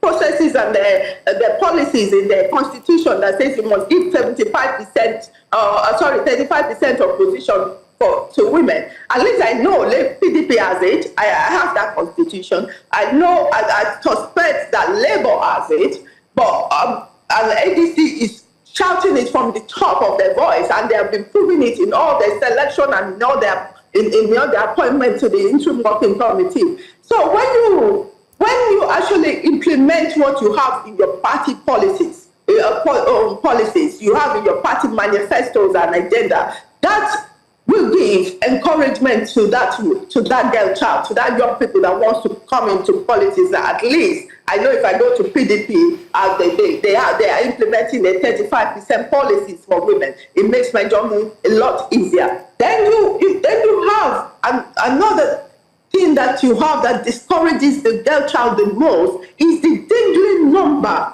of politics. We went from 10, or is it 14, the time of Jonathan. Now we're down to 4 in Senate.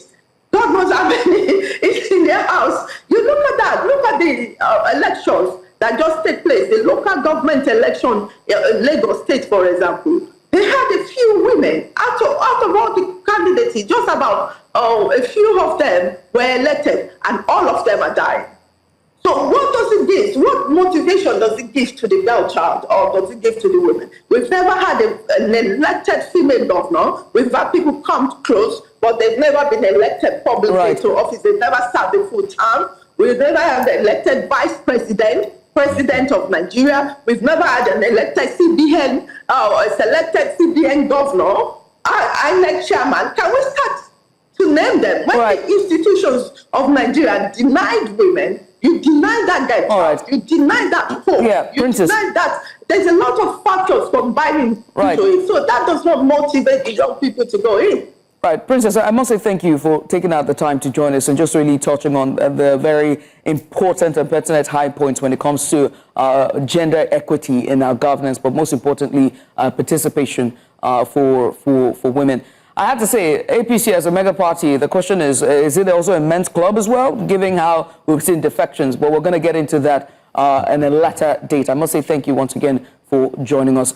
Princess Oyefusi, she is the former running mate for the Labour Party for the Lagos gubernatorial elections of 2023. Let's go on a short break, shall we? When we return, we switch gears to more. Stay with us. Don't go anywhere. This time it will be education. Don't go anywhere.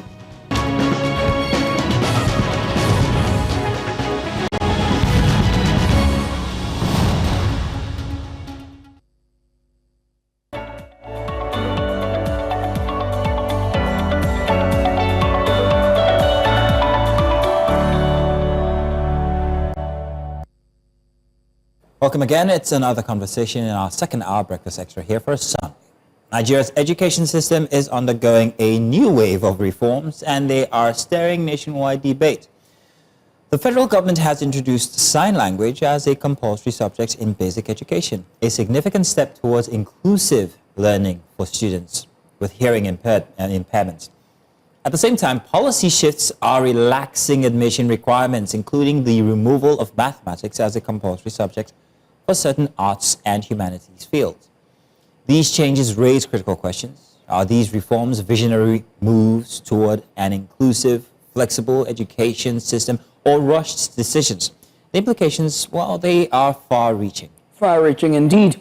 And so to discuss this is Ronke Adeniyi. She's an educationist and parenting coach, and she's going to help us to unpack what these reforms will truly mean for our classrooms, as well as our university lecture halls and the future of Nigerian learners.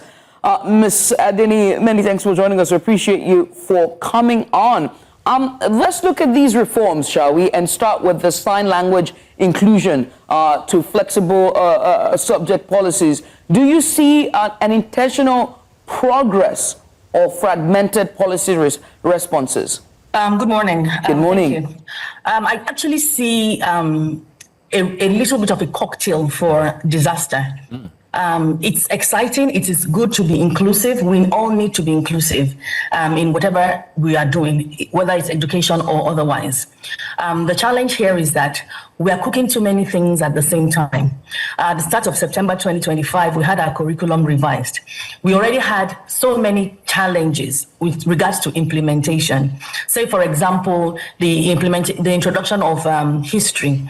We've been told to pilot it with year 1 and year 4 because this new curriculum was introduced just days before the new term. There was no time for training. There was no time for intensive review. We just had to implement. Whilst it's a good idea and it's been a long time coming and we've been waiting for it for so long, it just is so sudden.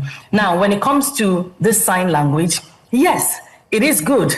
Do we have the teachers that will do this? We don't have enough teachers to do many things in Nigeria. We don't have a lot of qualified teachers. We don't even have a lot of interested teachers. A lot of people in the education sector, because they were forced to do education. There's a lot of examination malpractice. And now you're telling them that in terms of digital literacy, they all should be digital literate. You're telling them now that they should do sign language. When are we going to pilot it? When is the training going to happen? It just seems like, you know, when you promise a 5-year-old many Christmas presents, and then when it's almost Christmas time, you realize that you don't have the funds for it.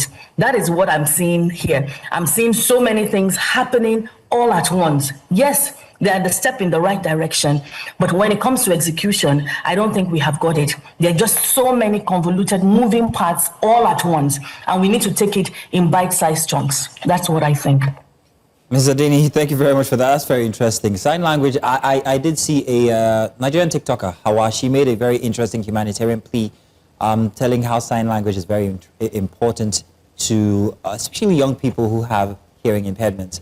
So it really got me thinking, to every occasion that we go to, are we neglecting people who have these hearing impairments?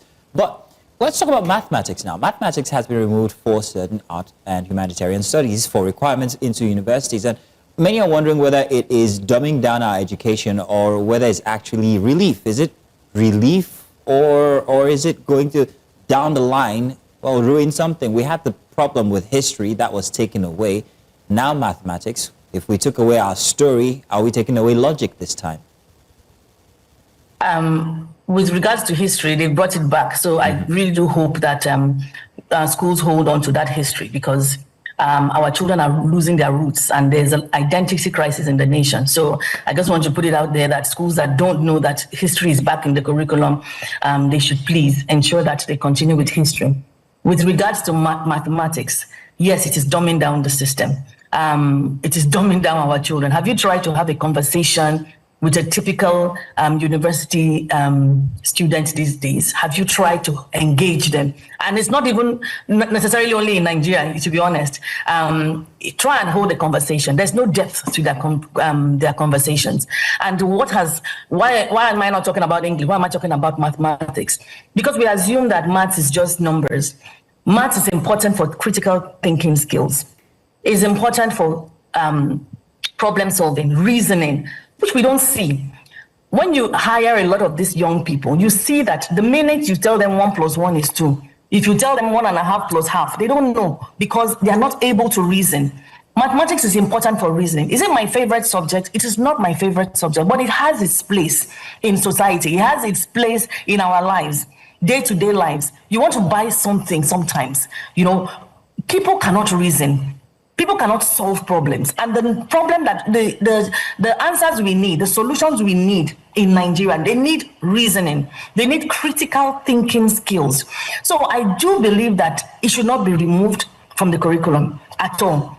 I feel it should still be there because it is not just about doing certain numbers and just calculating and finding X and finding Y, that a lot of people have been saying that they've been looking for X since they were young, they've been looking for Y since they were young.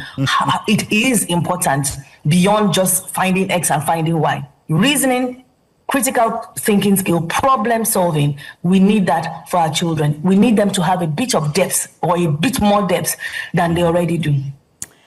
Let's circle back to sign language. You talked about something you said, you made a case, and you said that Nigeria is, at this time, as much as, it's as a, well-developed, is a welcome, but at the same time, we seem to be cooking so much at the same time, and we're not focused on one.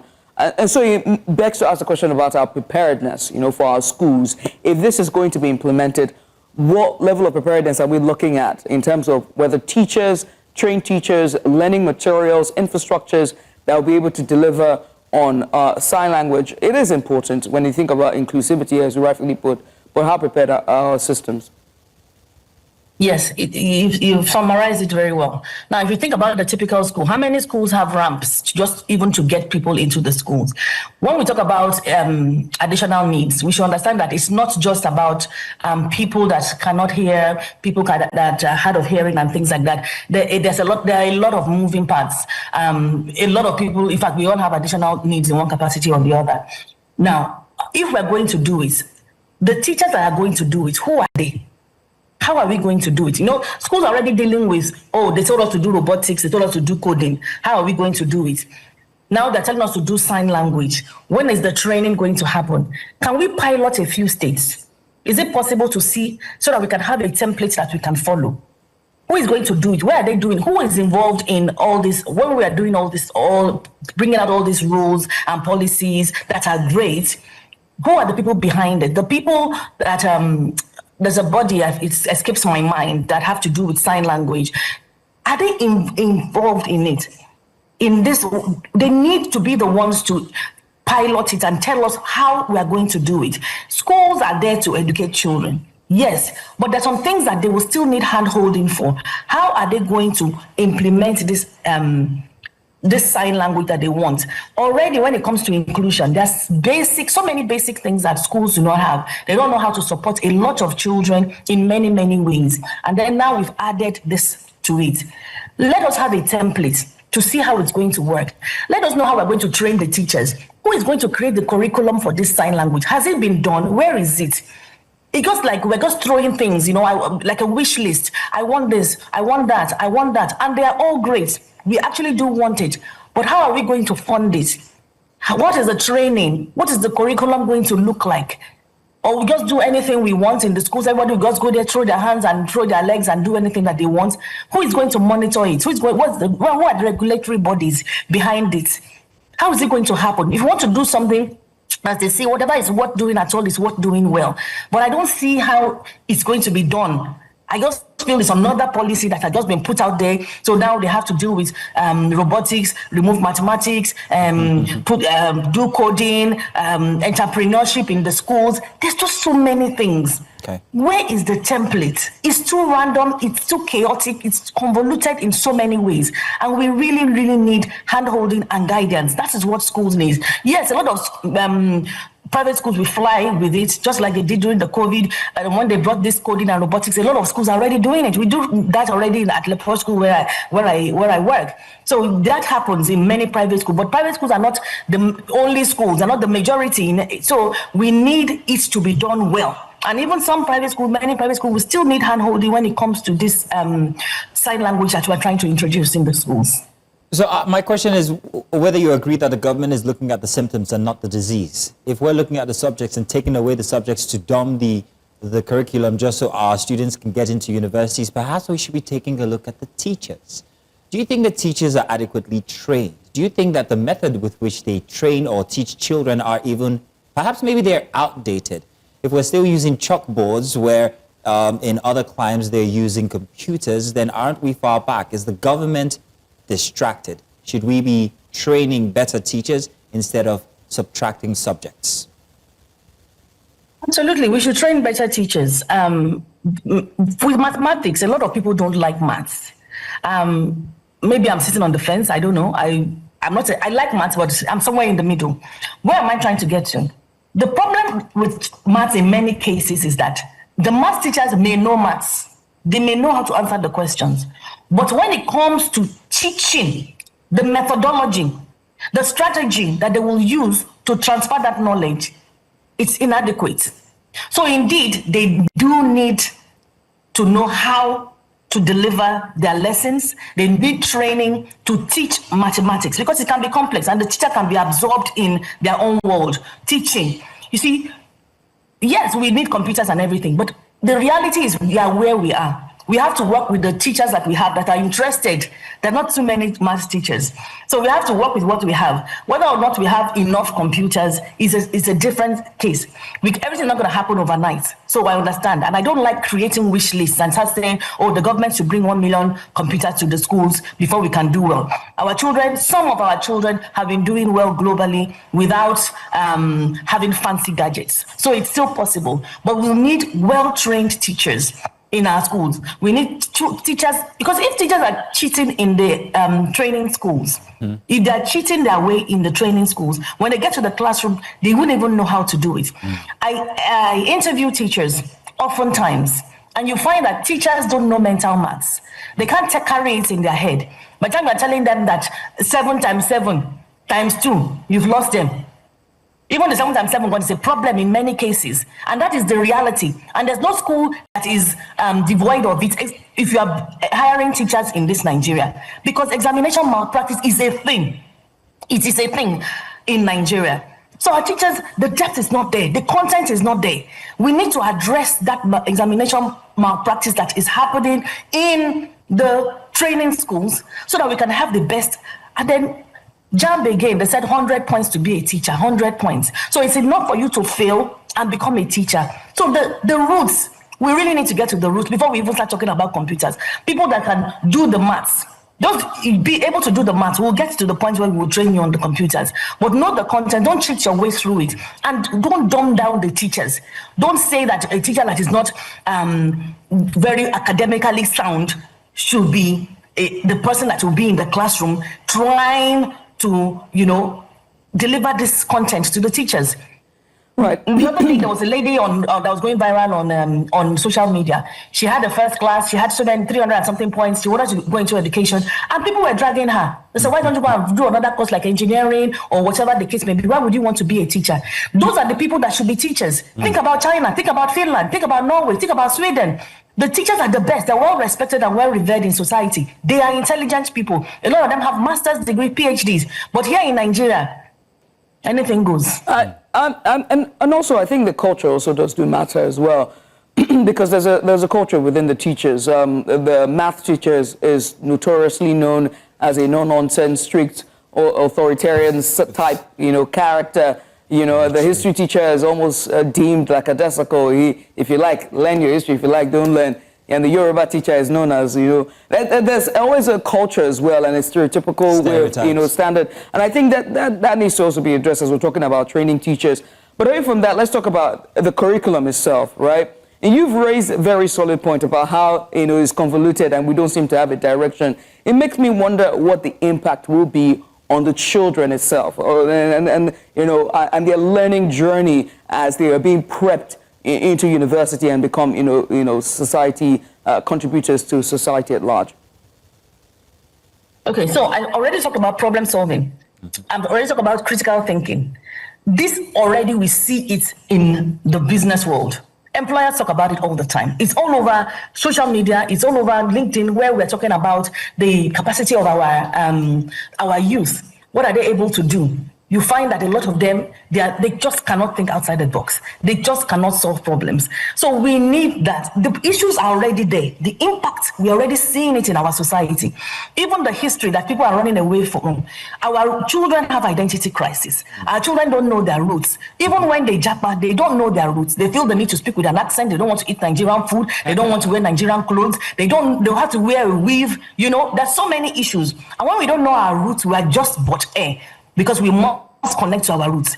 In doing that, we must also give when our children are made to do things like mathematics and solve critical problems, it also gives them that capacity, that resilience, that elasticity. It gives them that. So we must ensure that we keep it so that we can have children that are more robust. I can't even imagine if a country like China, because mathematics is also linked, it's cross-curricular. It's not only mathematics. You can use it in technology, for example. I cannot imagine a country like China to say that children should not do mathematics. Look at what they are doing globally in terms of technology. Do you think technology is not mathematics? It is mathematics in many, many ways. But then in Nigeria, we're dumbing it down. Even the content that the algorithm pushes to our children, it's not something that will educate or inspire them. We keep getting nasty content. Go to other countries, you will see that a lot of the content that is being pushed to the children, China again, you will see that it's a lot of technology. Mm-hmm. All this twerking and all those things that we see on our own timelines are not what the algorithm is pushing today. What is the government doing in terms of pushing education out? Even when our children do well, when they get first class and they get multiple scholarships in different places, how do we reward them? We give them 10,000 naira. But then when we have other programs where also moral decadence is happening, we give them 80 million naira. So the challenges are there. It doesn't appear to me that the country in itself is taking education seriously. And that's why we are removing mathematics. That's why we are just doing anything. And we're just cooking a cocktail of disaster. That's essentially what we are doing. So we are seeing it in our children on a daily basis. We are not deep. We are indeed. I have a very dramatic scenario to paint here, and it has to do with apartheid South African politics. So we see how apartheid affected the education of South Africans. That sort of like left a lacuna. And when we see how that applies to their everyday life or even politics, how they apply themselves to politics, we don't see a very, amongst the young people, logical way of applying into politics. It's more militaristic. Now, with the absence of history for a while, that gap that we created in Nigeria where we took it out of our curriculum, how do you think this is going to play in the political landscape in the future, where these young ones will have to take the helm of affairs in the nation? Okay, great question. Now, when it comes to history, I'm almost 50, and I hardly know anything. Well, as at 3-4 years ago, I hardly knew much about history. I had to become a student of history when I realized how important history is. So even when I want to fight for my nation, how patriotic can somebody be when they don't even know what they should be patriotic to? Look at the way Japa is.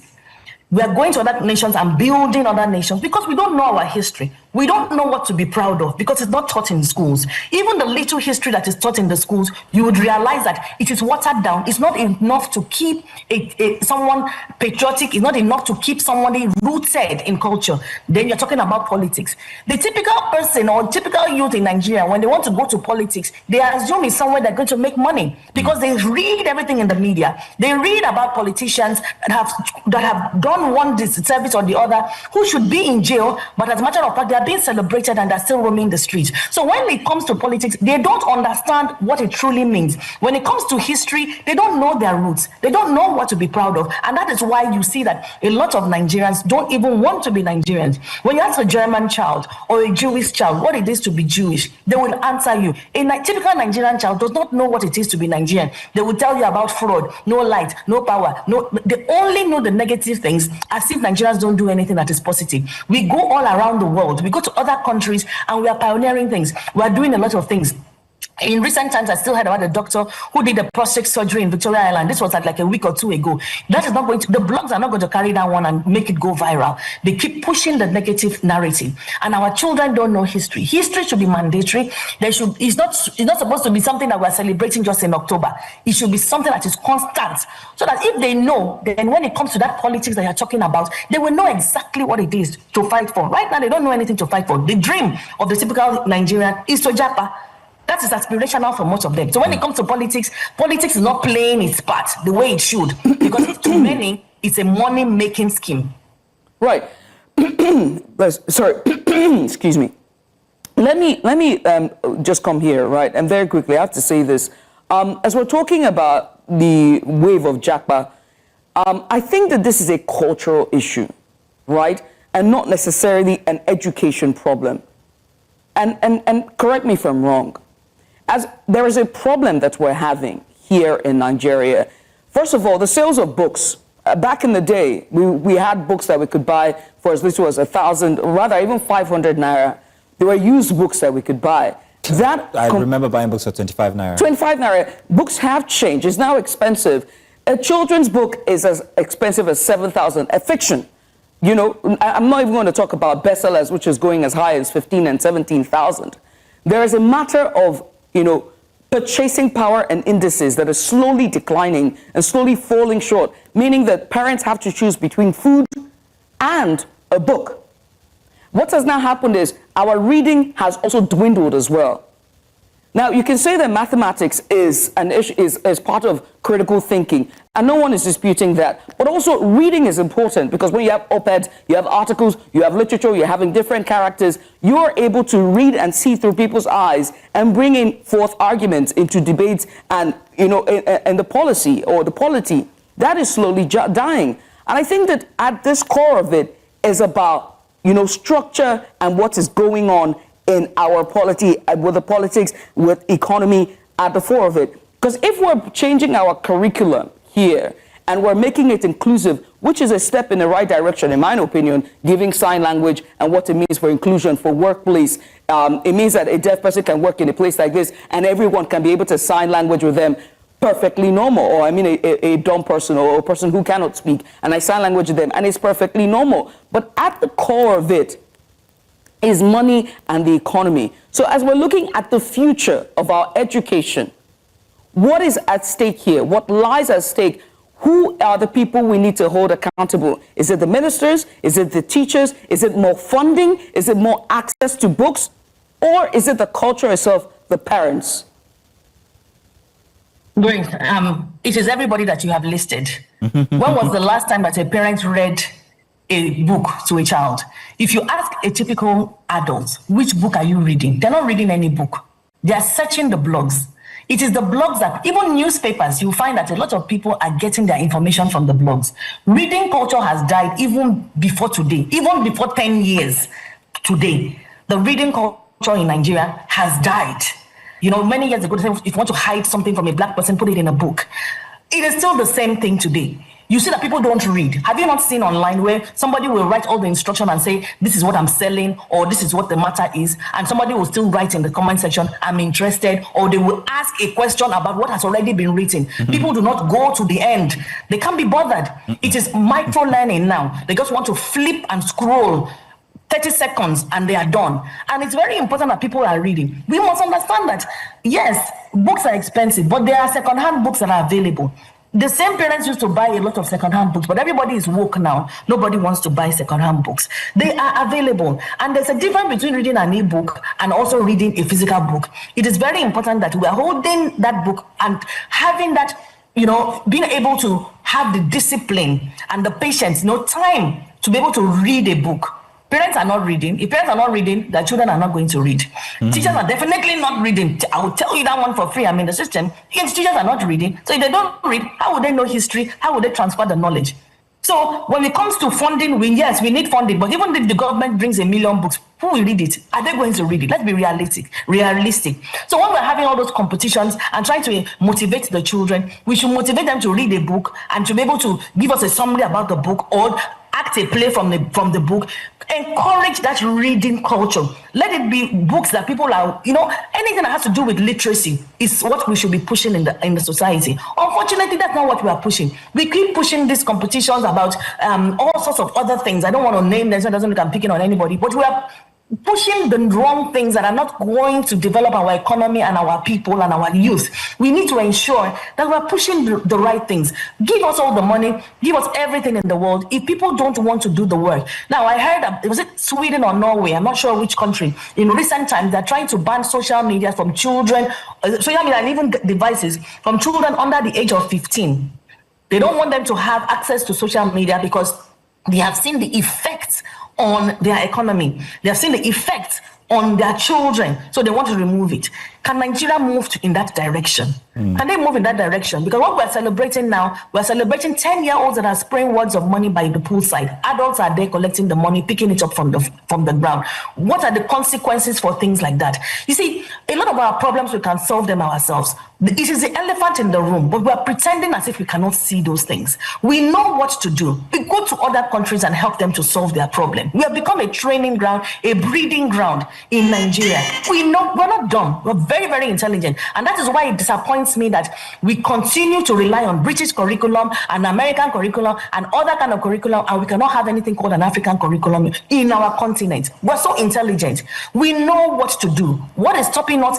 I don't know. You go to a restaurant, it is the Lebanese. The roads, you will see that it's the Chinese that are fixing it. The schools, even parents will tell you, do they have Oyinbo head of school? The inferiority complex that we have, we believe that we can't do it. Even if you go and get a foreigner that is not smart and put that person in a school because of the color of their skin. And that is why history is important. Because of the color of their skin, people will enroll their children into schools. We can see foreign schools coming to recolonize us in Nigeria. And we are still just looking. We are allowing it. We're saying, oh, they're charging 50 million. We're making noise on social media. There's also a class indices as well. I must say it's also a class indices as well because Nigeria is extremely classist. And the elite will want to send their children to anything that is tied to America or British. And the head is speaking grammar. Hello, Ronke, how are you doing? It's good to see you. Let's wrap it up. Mrs. Adironke Adeni. It's colonization. Let me wrap it up. Exactly. It's colonization. I stayed in the UK for 20 years. 20 good years. I lived abroad. And I'm not colonized. We have to round this discussion up. And it's worse than colonization in chains. Mrs. Adeni, this is where we have to wrap this conversation. Yes, Mostly, thank you for taking out the time to join us. Thank you very much. By the way, yes, indeed, it is Norway. They're trying to stop their children from 15 stop using social media because of how it affects them, except for educational purposes. Once again, thank you very much, ma'am. Thank you. Thank you so much. Thank you. Have a good day. Let's go on a short break, shall we? When we return, we'll switch gears as Mazino's on standby to bring you the headlines. After the break, stay with us.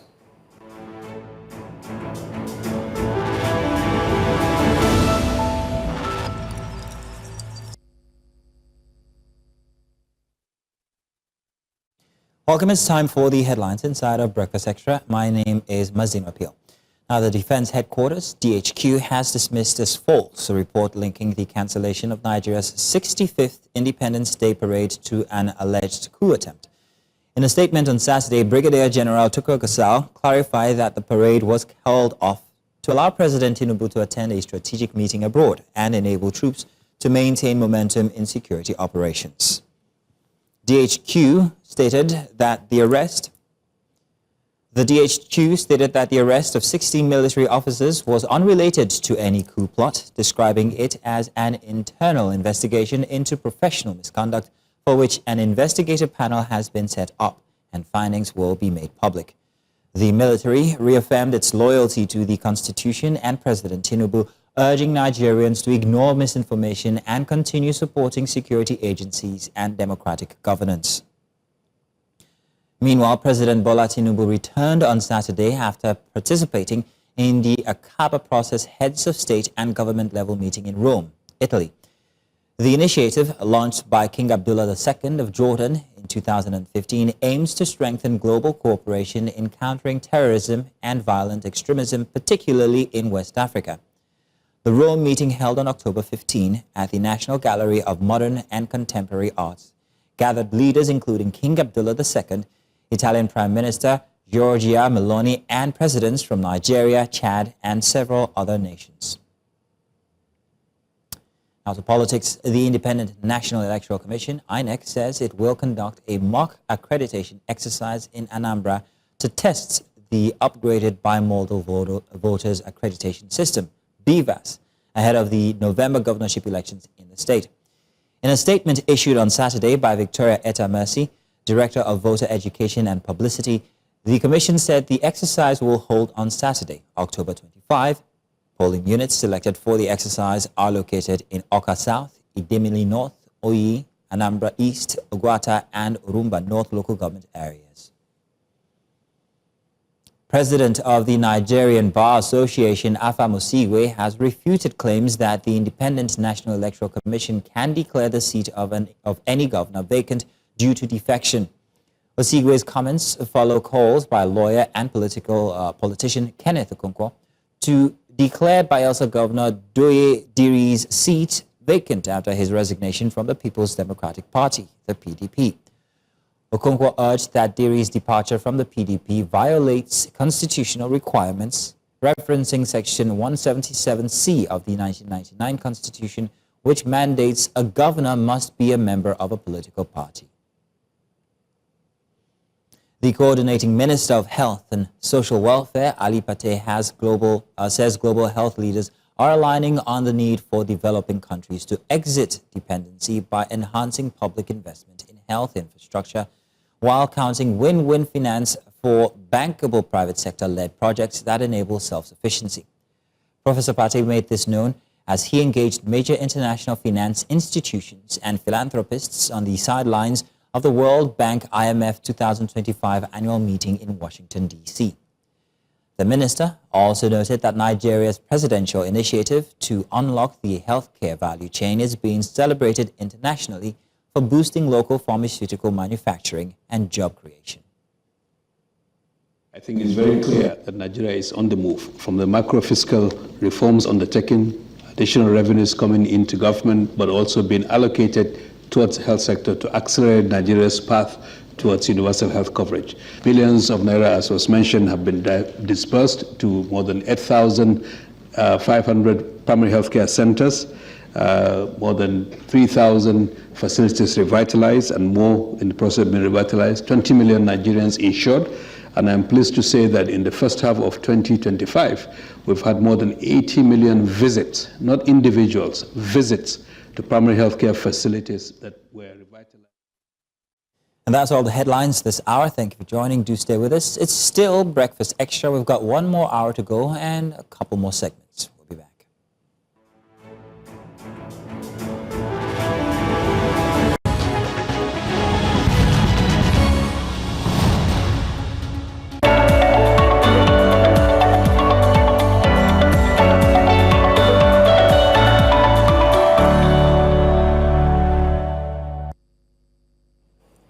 And we continue this hour with our big story here on Breakfast Xtra for the last hour of the program. Across Africa, individuals and communities face moments that sear into memory. Certain disasters, violent conflict, serious accidents, emotional abuse, and the long-shadowed effects of displacement. Now, these events trigger trauma, the body's and mind's response to experiences that shatter safety, hope, or identity.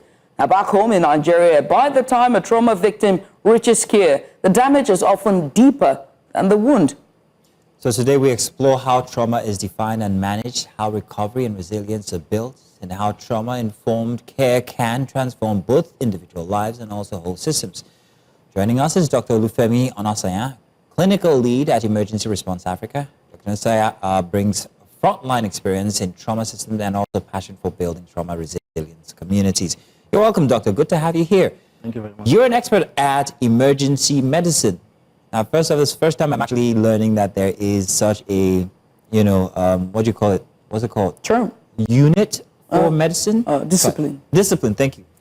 She's the brilliant one. No, I'm not. Can you not do that? So let's define trauma first off, because the problem is that most Nigerians do not know exactly what trauma is. They do not know how it affects you and how bad it can get. So if you'd please start from an emergency point of view. All right, thank you very much for having me on the program this morning.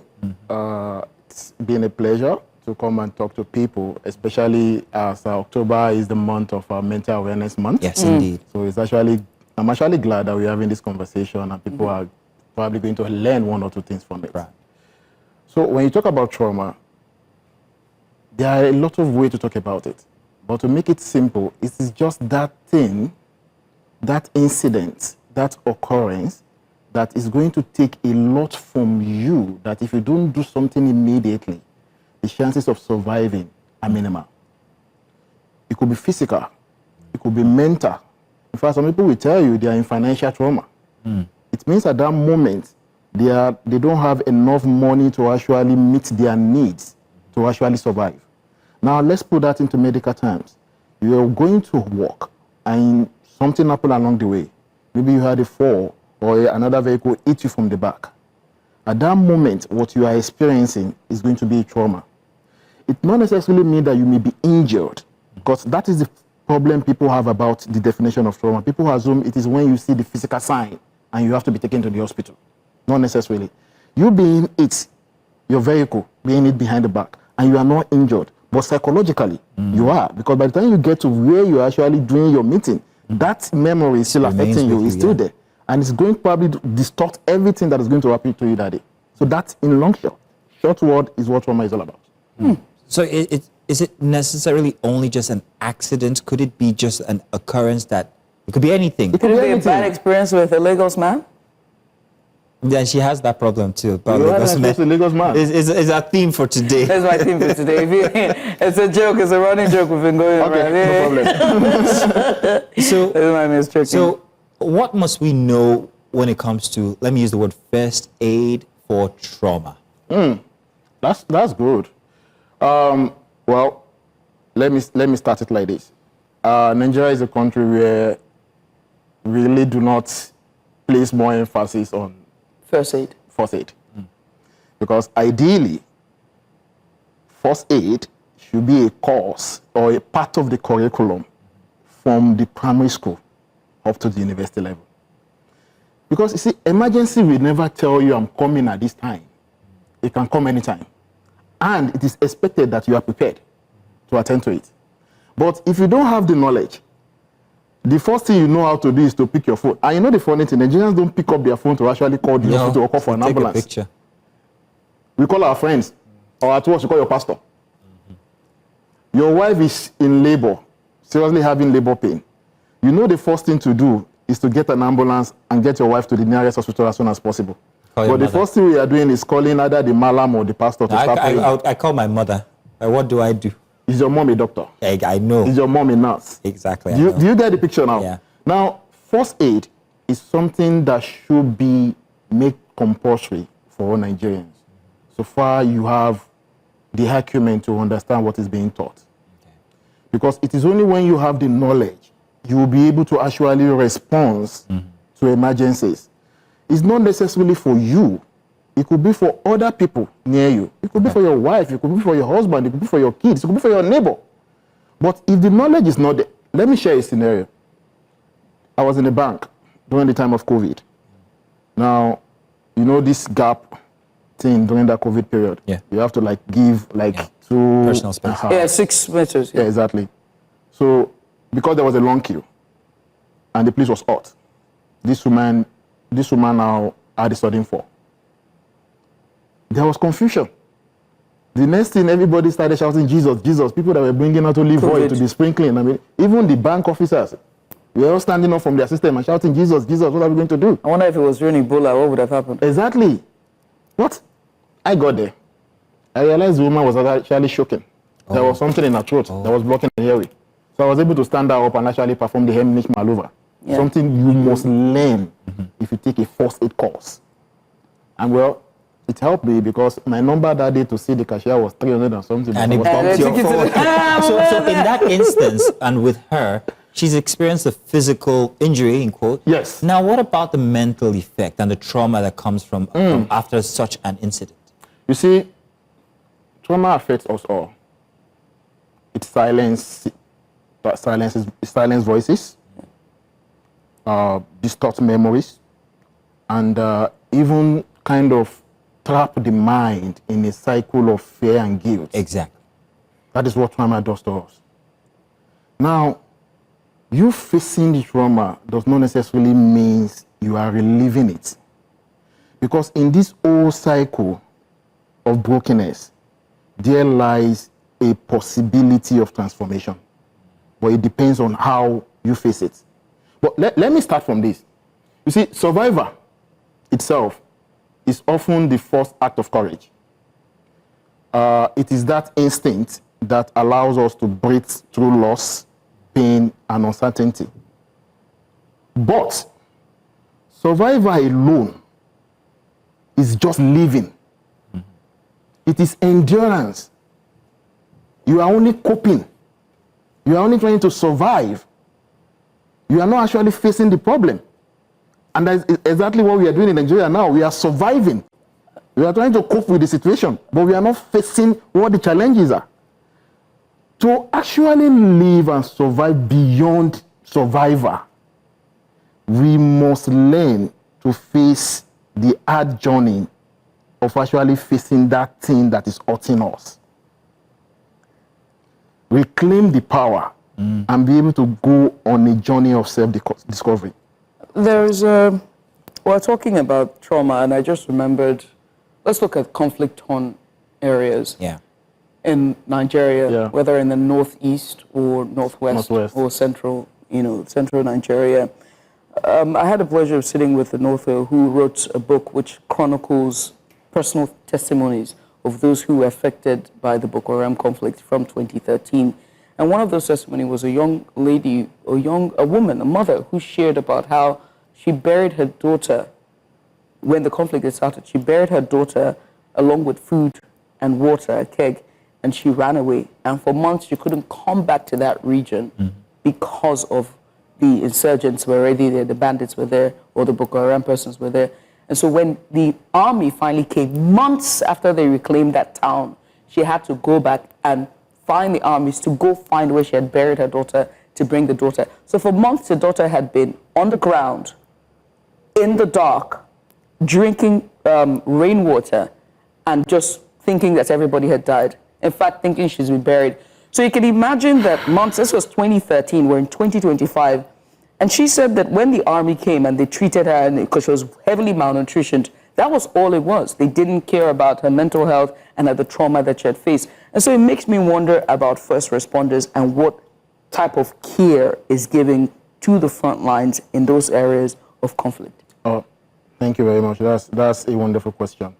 I can't just try to wrap my mind around the situation. Yeah, everyone go read it. The world was in our hands. I just can't wrap my mind around it. Because imagine just being underground for like months. Months. With really nothing to survive. You don't know what is happening up there. You don't even know whether when you get up, the whole world will have collapsed and it will have been the end of the world. Interesting. You see, like I said from the beginning, we place more emphasis on physical injury. We neglect mental health. If I go to the hospital today, or if you come to the hospital today, the first thing I'm actually talking to you about is what are your symptoms? How may I be of help? And I'm waiting for you to tell me, doctor, I have this stomach pain. I have this. I'm not bothering about how that symptoms you are having is affecting you mentally. So basically, the training for psychological first aid is not that as widespread as normal first aid training. Even that one too is still on the low side, but now compared to psychological first aid, it's really not there. How many doctors are actually trained in the act of giving psychological first aid? Everybody is a specialist on his own field, and they are focusing on that. But nobody is thinking about what I'm saying to the patient is really affecting his or her mental health. A woman is giving birth after delivery. She doesn't want to see her kid. They're That is a praying mental for health her issue. And washing and praying for her. You understand? In the case of this lady, the first thing they should have done, apart from actually doing a physical examination to be sure everything is okay with her, is to make sure she sees a psychologist. Mental evaluation. It is compulsory because she's going to live with that incident for the rest of her life. You wonder how you see people out there always angry, always upset. Everything is just not okay with them. It's not them. It is what they have been through. Oh, okay. What about the soldiers as well who were faced Exactly. with... I'm aware the Nigerian Army has a psychology division. Yeah. But how armed are they? The manpower as well. To provide the service. To provide the services, the manpower itself and the facilities, because I think that's where the real problem lies. Let's talk about funding, facility, training, and manpower to provide this aid. I know in our facility, Emergency Response Africa, we provide training for psychological first aid and every other form of first aid. BLS, ACLS, and the rest of it. We do all that in our facility. But like you said, it's a matter of money. How many people can actually afford to come and get this certificate? To be able to know how to do this training? I know Nigerian Army partners with private organizations who are psychologists, psychiatrists who actually talk to their officers, especially if they have witnessed war. I am aware of that. It's possible. But how readily available is this service to these people? Is it at the point when they have actually gone through this trauma and they have reached the point of no return that you get to them? Because normally, you can just imagine the trauma of war. You are killing people and you are about to be killed because people are shooting at you, you are shooting at them. And you escape. That thing will always live with you forever. So now what about the people, these communities that are saved from these bandits? Does the government owe them emergency first aid? Does it owe them evaluation? Does the government owes us everything. So what kind of government, what suggestion would you give to them when it comes to whole communities that might be experiencing trauma? The government owes us everything. If they have done the right thing, there won't be war in any community. That is one. So, and if there is war, it is now the duty of the government to ensure that whoever, all the actors, whether they are the victims or they are the people doing the killing, everybody must be subjected to psychological first aid treatment immediately after the episode. It is normal. It is the ideal thing to do. But like I said, because we don't lay emphasis on mental health in this part of the world, nobody thinks about it. In as much as you are waking up every day and you are coming to work and your boss is seeing you that you are coming to work, that is what they care about. So I have to talk about the cultural implications of trauma. Yeah. And the stigmatization of trauma. Yes. Because every trauma patient gets to a breaking point. You know, whether medically or psychologically, they get to a breaking point. And that breaking point oftentimes is a breakdown, a mental health breakdown. And then they are now being deemed as a mad person. You know, and so let's talk about the stigma and the cultural implications of it and how best we can educate our viewers that trauma is not, it's a medical condition and they can get help instead of religion. Before I answer your question, I'm going to ask you a question too. Yes, sir. What do you see as a madman? Oh, I don't see a madman. I see someone who needs medical attention. No. We are trying to be plain here now. You get to see that person walking on the streets, right, dressed abnormally, speaking to himself. Right. There's a range of things he could be going through. Yeah, schizophrenia. That's the person probably going to see as a mad person. Schizophrenia. Do you get schizophrenia, depression, and the rest of it? Depression as well. But if you don't actually know the signs you are looking for, just a general term applied. It's just a general term. Yeah, so hence the cultural stigma. Yeah. The person sitting beside you in the office may be going through mental issue and you don't know. Because, okay, this person has always been active every day. Then all of a sudden, the person is keeping to themselves. As soon as it is 4 o'clock, they are carrying their bag, they are going home. But you, that you are the friend, these are the signs you are meant to notice. I'm like, babe, what is wrong with you? Is there an issue? You see, talking about it is solution itself. Talk to us about that. Do you understand? How does talking about Thank you. issues. Talking about it is solution. By speaking up. To who? Yeah, but trauma also means silence. You don't... Because some persons, they don't want to share their issues. That is part because of the they are problem. stigmatized when sharing the problem. That's why I'm coming to that stigmatization. Okay. Now, you see, talking about it, irrespective of who you are talking to, your friend, you are speaking out. You are letting people know that, see, I have this problem. You already have an insight, like, I have this problem. Now you own it. It's not left for you to now determine whether you want to do something about it. And doing something about it, the first step is you talking about it to someone. You don't know who that person is. It may just be the person like, I have similar issue and this is the person I talk to. This is one phone number you can call and they will tell you what to do. Don't keep it to yourself. The more you keep it to yourself, the more it eats you in from inside, outside. So speaking out is the first step in recovery. So what you're saying is trauma in itself does lead to mental instability. It does. Whether you like it or not. And it can get as critical as Judith has explained about people who are on the streets. It does. And you know the funny thing about this trauma is healing is not a one-size-fits-all. It is both linear and fast. 1 second you are making progress. The next second is feel like you have to start from the beginning. That is how trauma is, especially mental trauma. Now, talking back to stigmatization, is there anything we don't stigmatize in this country? And that is the fear that people have about talking out. Imagine me coming to you and like, see, I've not been sleeping in the last few days. I'm thinking of ending it all. If you are not trained to handle such conversation, you are going to panic. And if you panic, you are going to speak out to people that are not meant to hear the conversation I've had with you. And the next thing, everybody will be looking at me with one corner eye.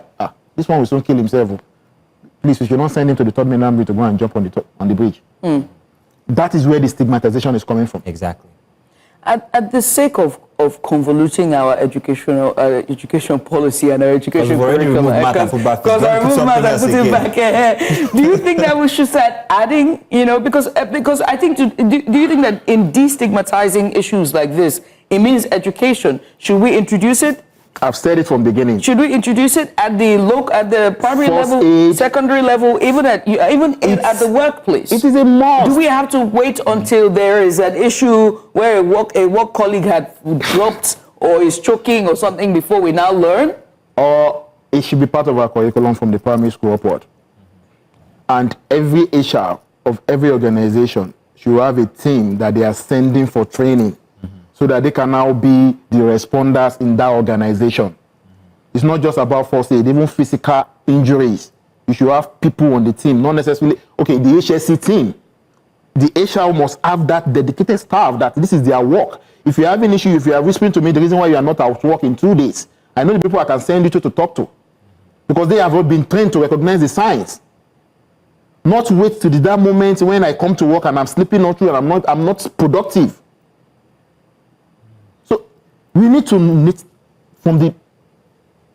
stop it from before it becomes something serious. Wow. That is what we are not doing in this part of the world.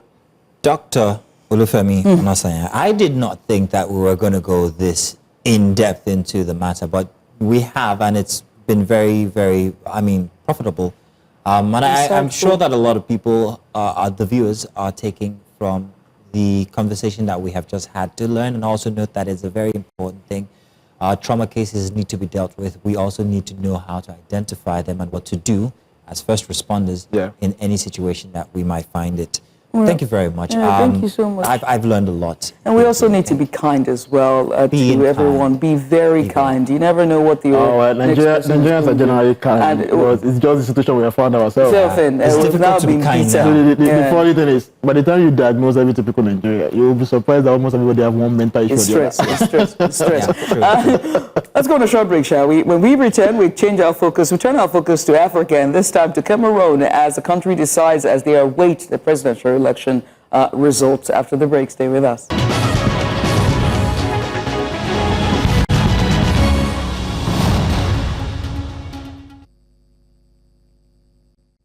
Let's switch our gears now to focus on Cameroon, as the country stands at a delicate point in its history, as the country awaits official results from a highly consequential presidential election. After more than 4 decades under President Paul Biya's rule, this year's polls carry hopes of change, but also fears of familiar endings. Reports from across Yaoundé and Douala and the troubled Anglophone regions show a mix of determination and distrust. Late ballot deliveries, restricted access for opposition agents, and visible military presence around certain polling stations. In many communities, this election was less about celebration and more about survival. So joining us, Fabrice Lena, campaign manager for the Ateki 2025 ABA coalition, one of the coalitions challenging the old order and calling for a new national direction. Let's hear what he's witnessed and what future he believes Cameroon might find after this. Fabrice, you're welcome. Thank you very much for joining us. Would like to know what you've observed so far. It's been a week since and we're still waiting. How would you describe the voting process across key regions and what's happened since after then with the wait for the announcement of the results? Hello, good morning, News Central. Good morning to the great journalists, our neighbors, friends. It's a mixed feeling here in Cameroon, here in the political capital, Yaoundé, where I find myself. Mixed feeling of distrust, fear, and suspicion, which is characterized by massive fraud, rigging of the electoral process because of the huge gap between the day of the poll and the final day of proclamation of results.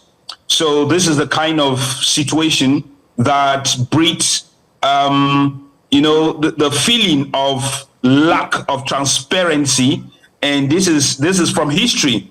1992, 2018 had similar situations where opposition won, and at the end of the day, the incumbent is declared winner, and it appears that we are heading to the same direction again.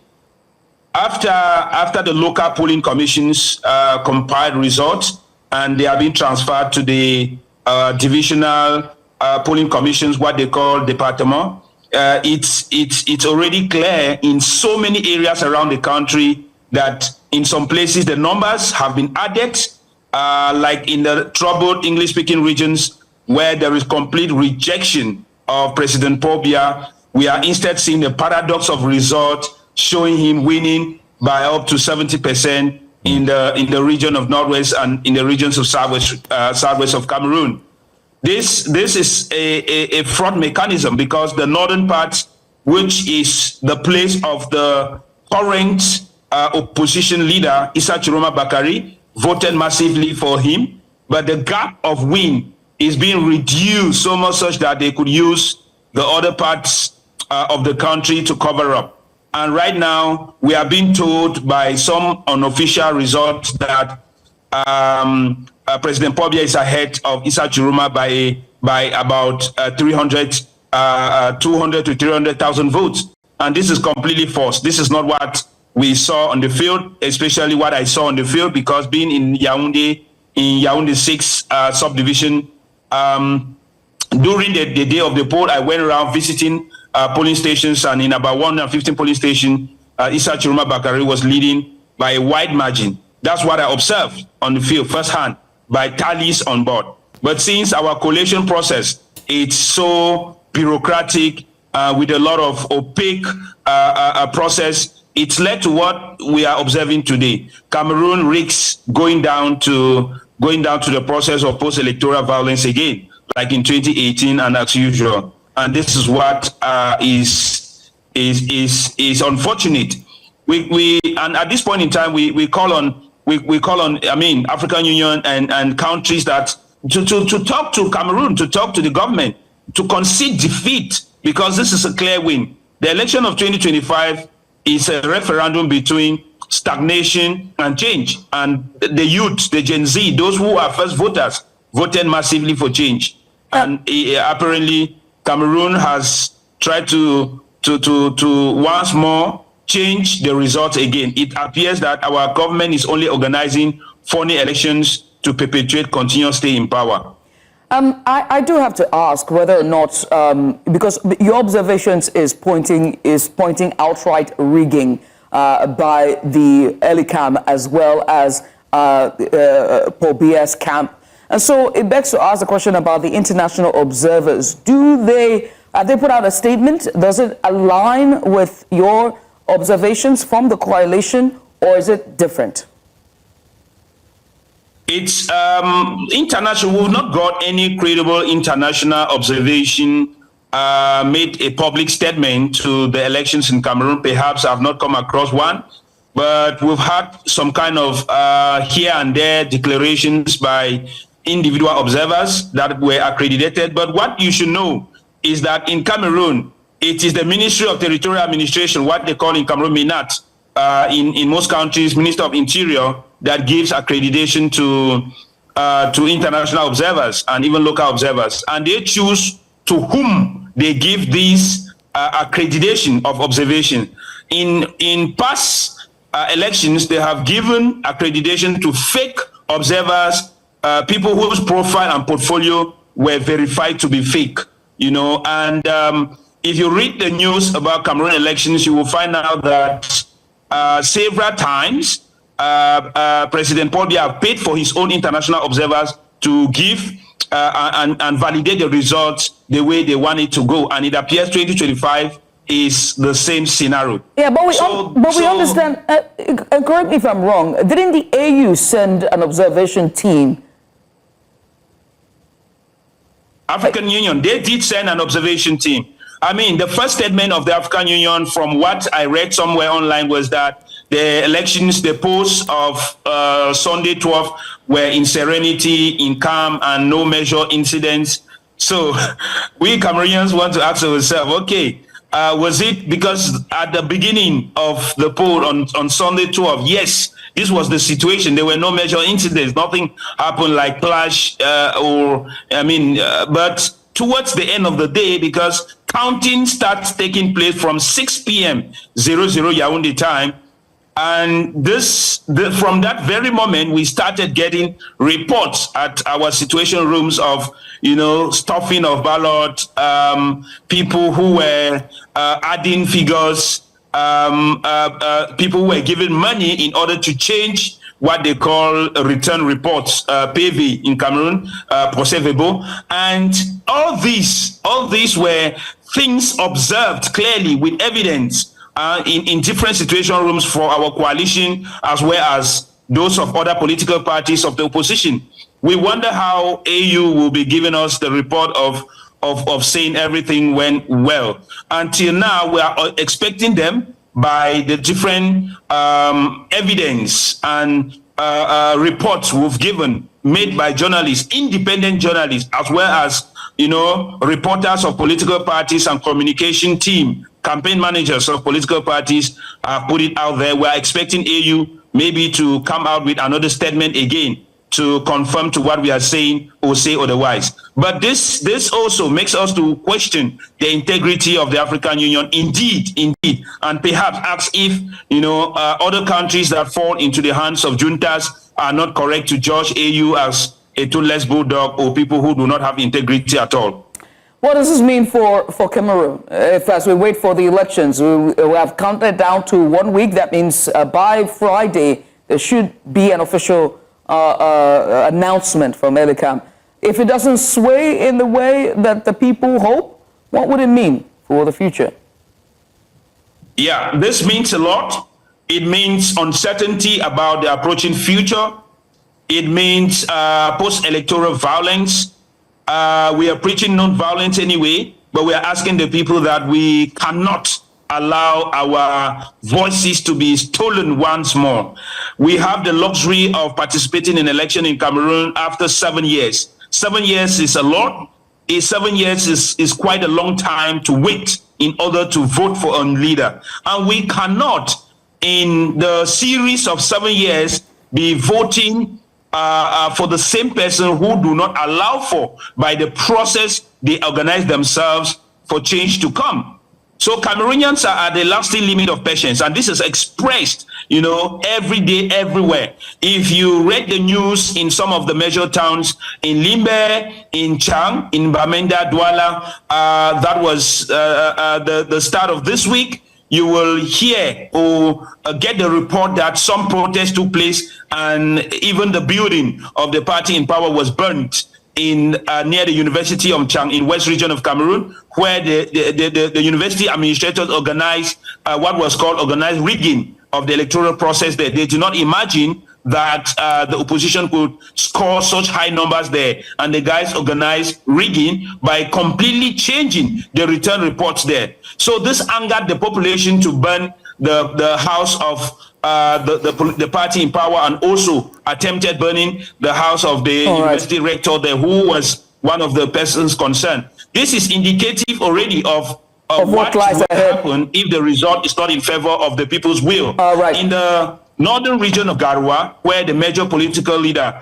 Issa Bakari is, it's quite a tension there, with heavy presence of military, including the army, gendarmerie, and police, all present in this northern region of Garwa, where the major opposition leader Issa Bakari is right now.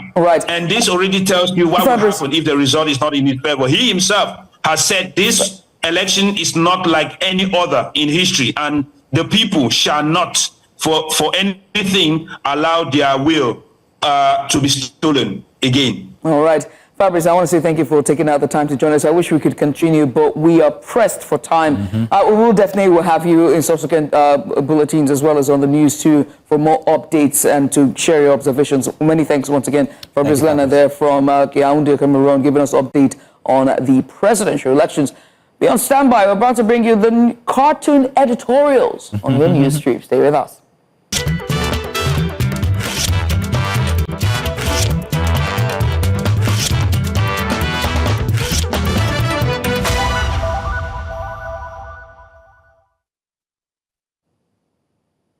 Apparently, the producers today have no chill. They want us segment after segment. Welcome, it's time for the strips. And of course, as usual, since we have no time, I have to rush through and tell that Judith will be joining me. We've got very interesting strips for today. I hope we get to hit the ones I'm very excited about. But let's have our very first strip up already.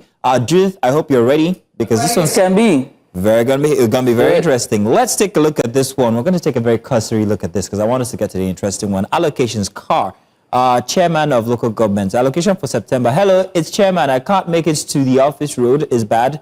Tell all the councillors to come to me. Yes, we're sharing the money right here. Local government road, terrible. We have a show called Scorecard, by the way, and I'm hoping that viewers have caught on to it. Scorecard highlights everything that's happening inside of governance when it comes to the local government levels. And I think a couple of episodes have gone, if I'm not mistaken, 4 or 5, and there's one theme that we continue to see. It's the disillusionment that seems to be happening between governance and grassroots. People say, yes, we have a chairman in our local government area, but we don't see the effects. There have been a couple of episodes that I found very, very interesting. I'm not going to tell which one exactly because, you know. But Judith, what do you think about the scenario here? This is a business day, by the way. Yes, nicely depicted, fantastic. You know, what I find very interesting is the person who's sharing the money, his belly, my God. Love it. That is another running theme through local government chairman. I love it. Exactly. The road is bad. And I'm sure that's a governor, by the way, because they're the ones who share the money. It's the chairman. The chairman is here. Chairman. It's the chairman, yeah. That's the allocation for September there. You know, and his nice car, bad road. But let's quickly skip this to the next one that we have. And this is, let's go now, guys. Let's do the next one. Grand. Thank you very much. Now, just take a look at this. We're going to come back to it. I'm hoping that we can put up the one with the locker room, the president, and the other governors. Let's see that one. Now, there's a very interesting strip that relates to this. Think of the broom, think of the Nigerian flag, and this is it. Found this one very interesting. That's a football team. Guys, we might not be in top form, but we have 2027 championship in the bag. As you all know, we have signed the opposing team star players and the entire match officials. We've got this. Trust me. Who do we have? What might be depicting Wike, Shatima, and of course Akpabio. Number 1, 2, and 3 man in there. And of course, Wike. I don't know what number Wike is. No, look at his jersey, I'm coming to his jersey. Okay, don't worry about his jersey. Now, I'm not sure who this is. We struggled through this morning. I'm not sure who it is, but I'm going to say that this identifies all the defecting governors that we're having from other parties, especially the PDP come into the APC. But this guy's jersey. Is that not Paulo? This does not want to. No, that looks. No, the other guy, the guy you're saying that you don't know, couldn't be a Paulo. I'm not, with the hat? Yeah. I'm not sure, but I'll say he's representing every other governor. Paulo wears glasses, so that, yeah, so it might not be him. But it's the jersey here. That jersey doesn't seem to rhyme with everybody else's He's benching jersey. Now. He's benching. What? Why isn't he switching jerseys? What's going on here? And it's the way the strip actually is positioned. I really like that the president, well, who seems to be depicting the president, is very fit, and the gestures here. Look at his searing eyes.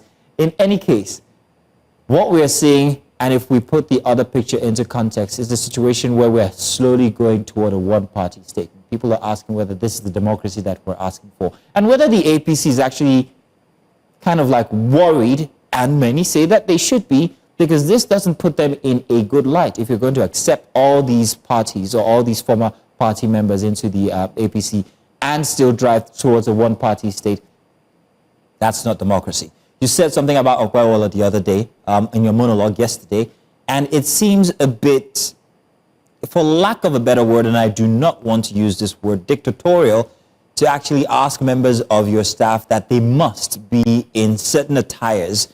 Where is freedom of speech, association, or expression? Where is freedom of dressing? Where is that as Even well? though it's not really a term. What do you think? What's your take? Well, succinctly put, this really, it's a very, very, very good picture. I like how the president is fit, because it really, it's a subtle nod to show that he truly is fit to win come 2027. Again, my view. I don't know what Asuko was thinking. He's the artist, by the way, but what is that? And why is it... I've told you who he is, but you're not listening to me. That is an energy drink on the floor there. I mean, like, he's a bencher. Like, his job is pretty simple. He is just going to be the guy who's like cheering everyone on and giving everyone the energizer, like the energy boost. That's that guy. If you've ever been like at a sports event and you're with the entire crew, the technical crew, and also those who are participating, there is one guy who really is a part of the team, right? But he's just there because he loves everything. He's there for the vibes. He's there for the vibes. That's who we can use. Oh, okay. He's there for the vibes. Yeah, that's who we can now. All right, real quick. Well, we're out of time. Our last one. I'm hoping that it's the one. I hope it's the one. It's the one I want. Let's do the last one. Oh yeah, ChatGPT. Let's just start 100 level here, Jerry. Okay, good. Taking a look at our education system, everything that's happening. The books are, what happened to that? They're running through it quickly because we're out of time. They're running through it quickly because we are out of time. Tell you what we're going to do. We're just going to end it here because we can't. There's so much to talk about if I'm going to go into especially this one and the 190 euro infusion into agriculture in Nigeria for the North. They're asking me to go on. I may. Thank you very much. I am going to do this. So recently, this is Bulama for Daily Trust, by the way, and he's very partial toward the North and also agriculture. But now that we've got that infusion of 190 million euros from the EU to fund agriculture, what they want is more tractors, more modernized farming, more roads. They need to help us because, whether you like it or not, they are interests. Nigeria is experiencing its worst food crisis ever, and the rest of the world is thinking, okay, perhaps maybe we need to aid. That's what's coming, that money. But then again, you want to check and see what the checklist here says. Does it have tractors? Does it have farming implements on it? Does it have loans? No. What it has, funds for 2027, check. New house in Abuja, check. Luxury cars about to be checked. New wife, or side chick, gonna be checked very soon. Cha-ching. Vacation abroad, definitely that's going to happen. Cha-ching. And it's Bulama's way of depicting political holders. What's the last thing on the list there? The last thing on the list is vacation abroad and some...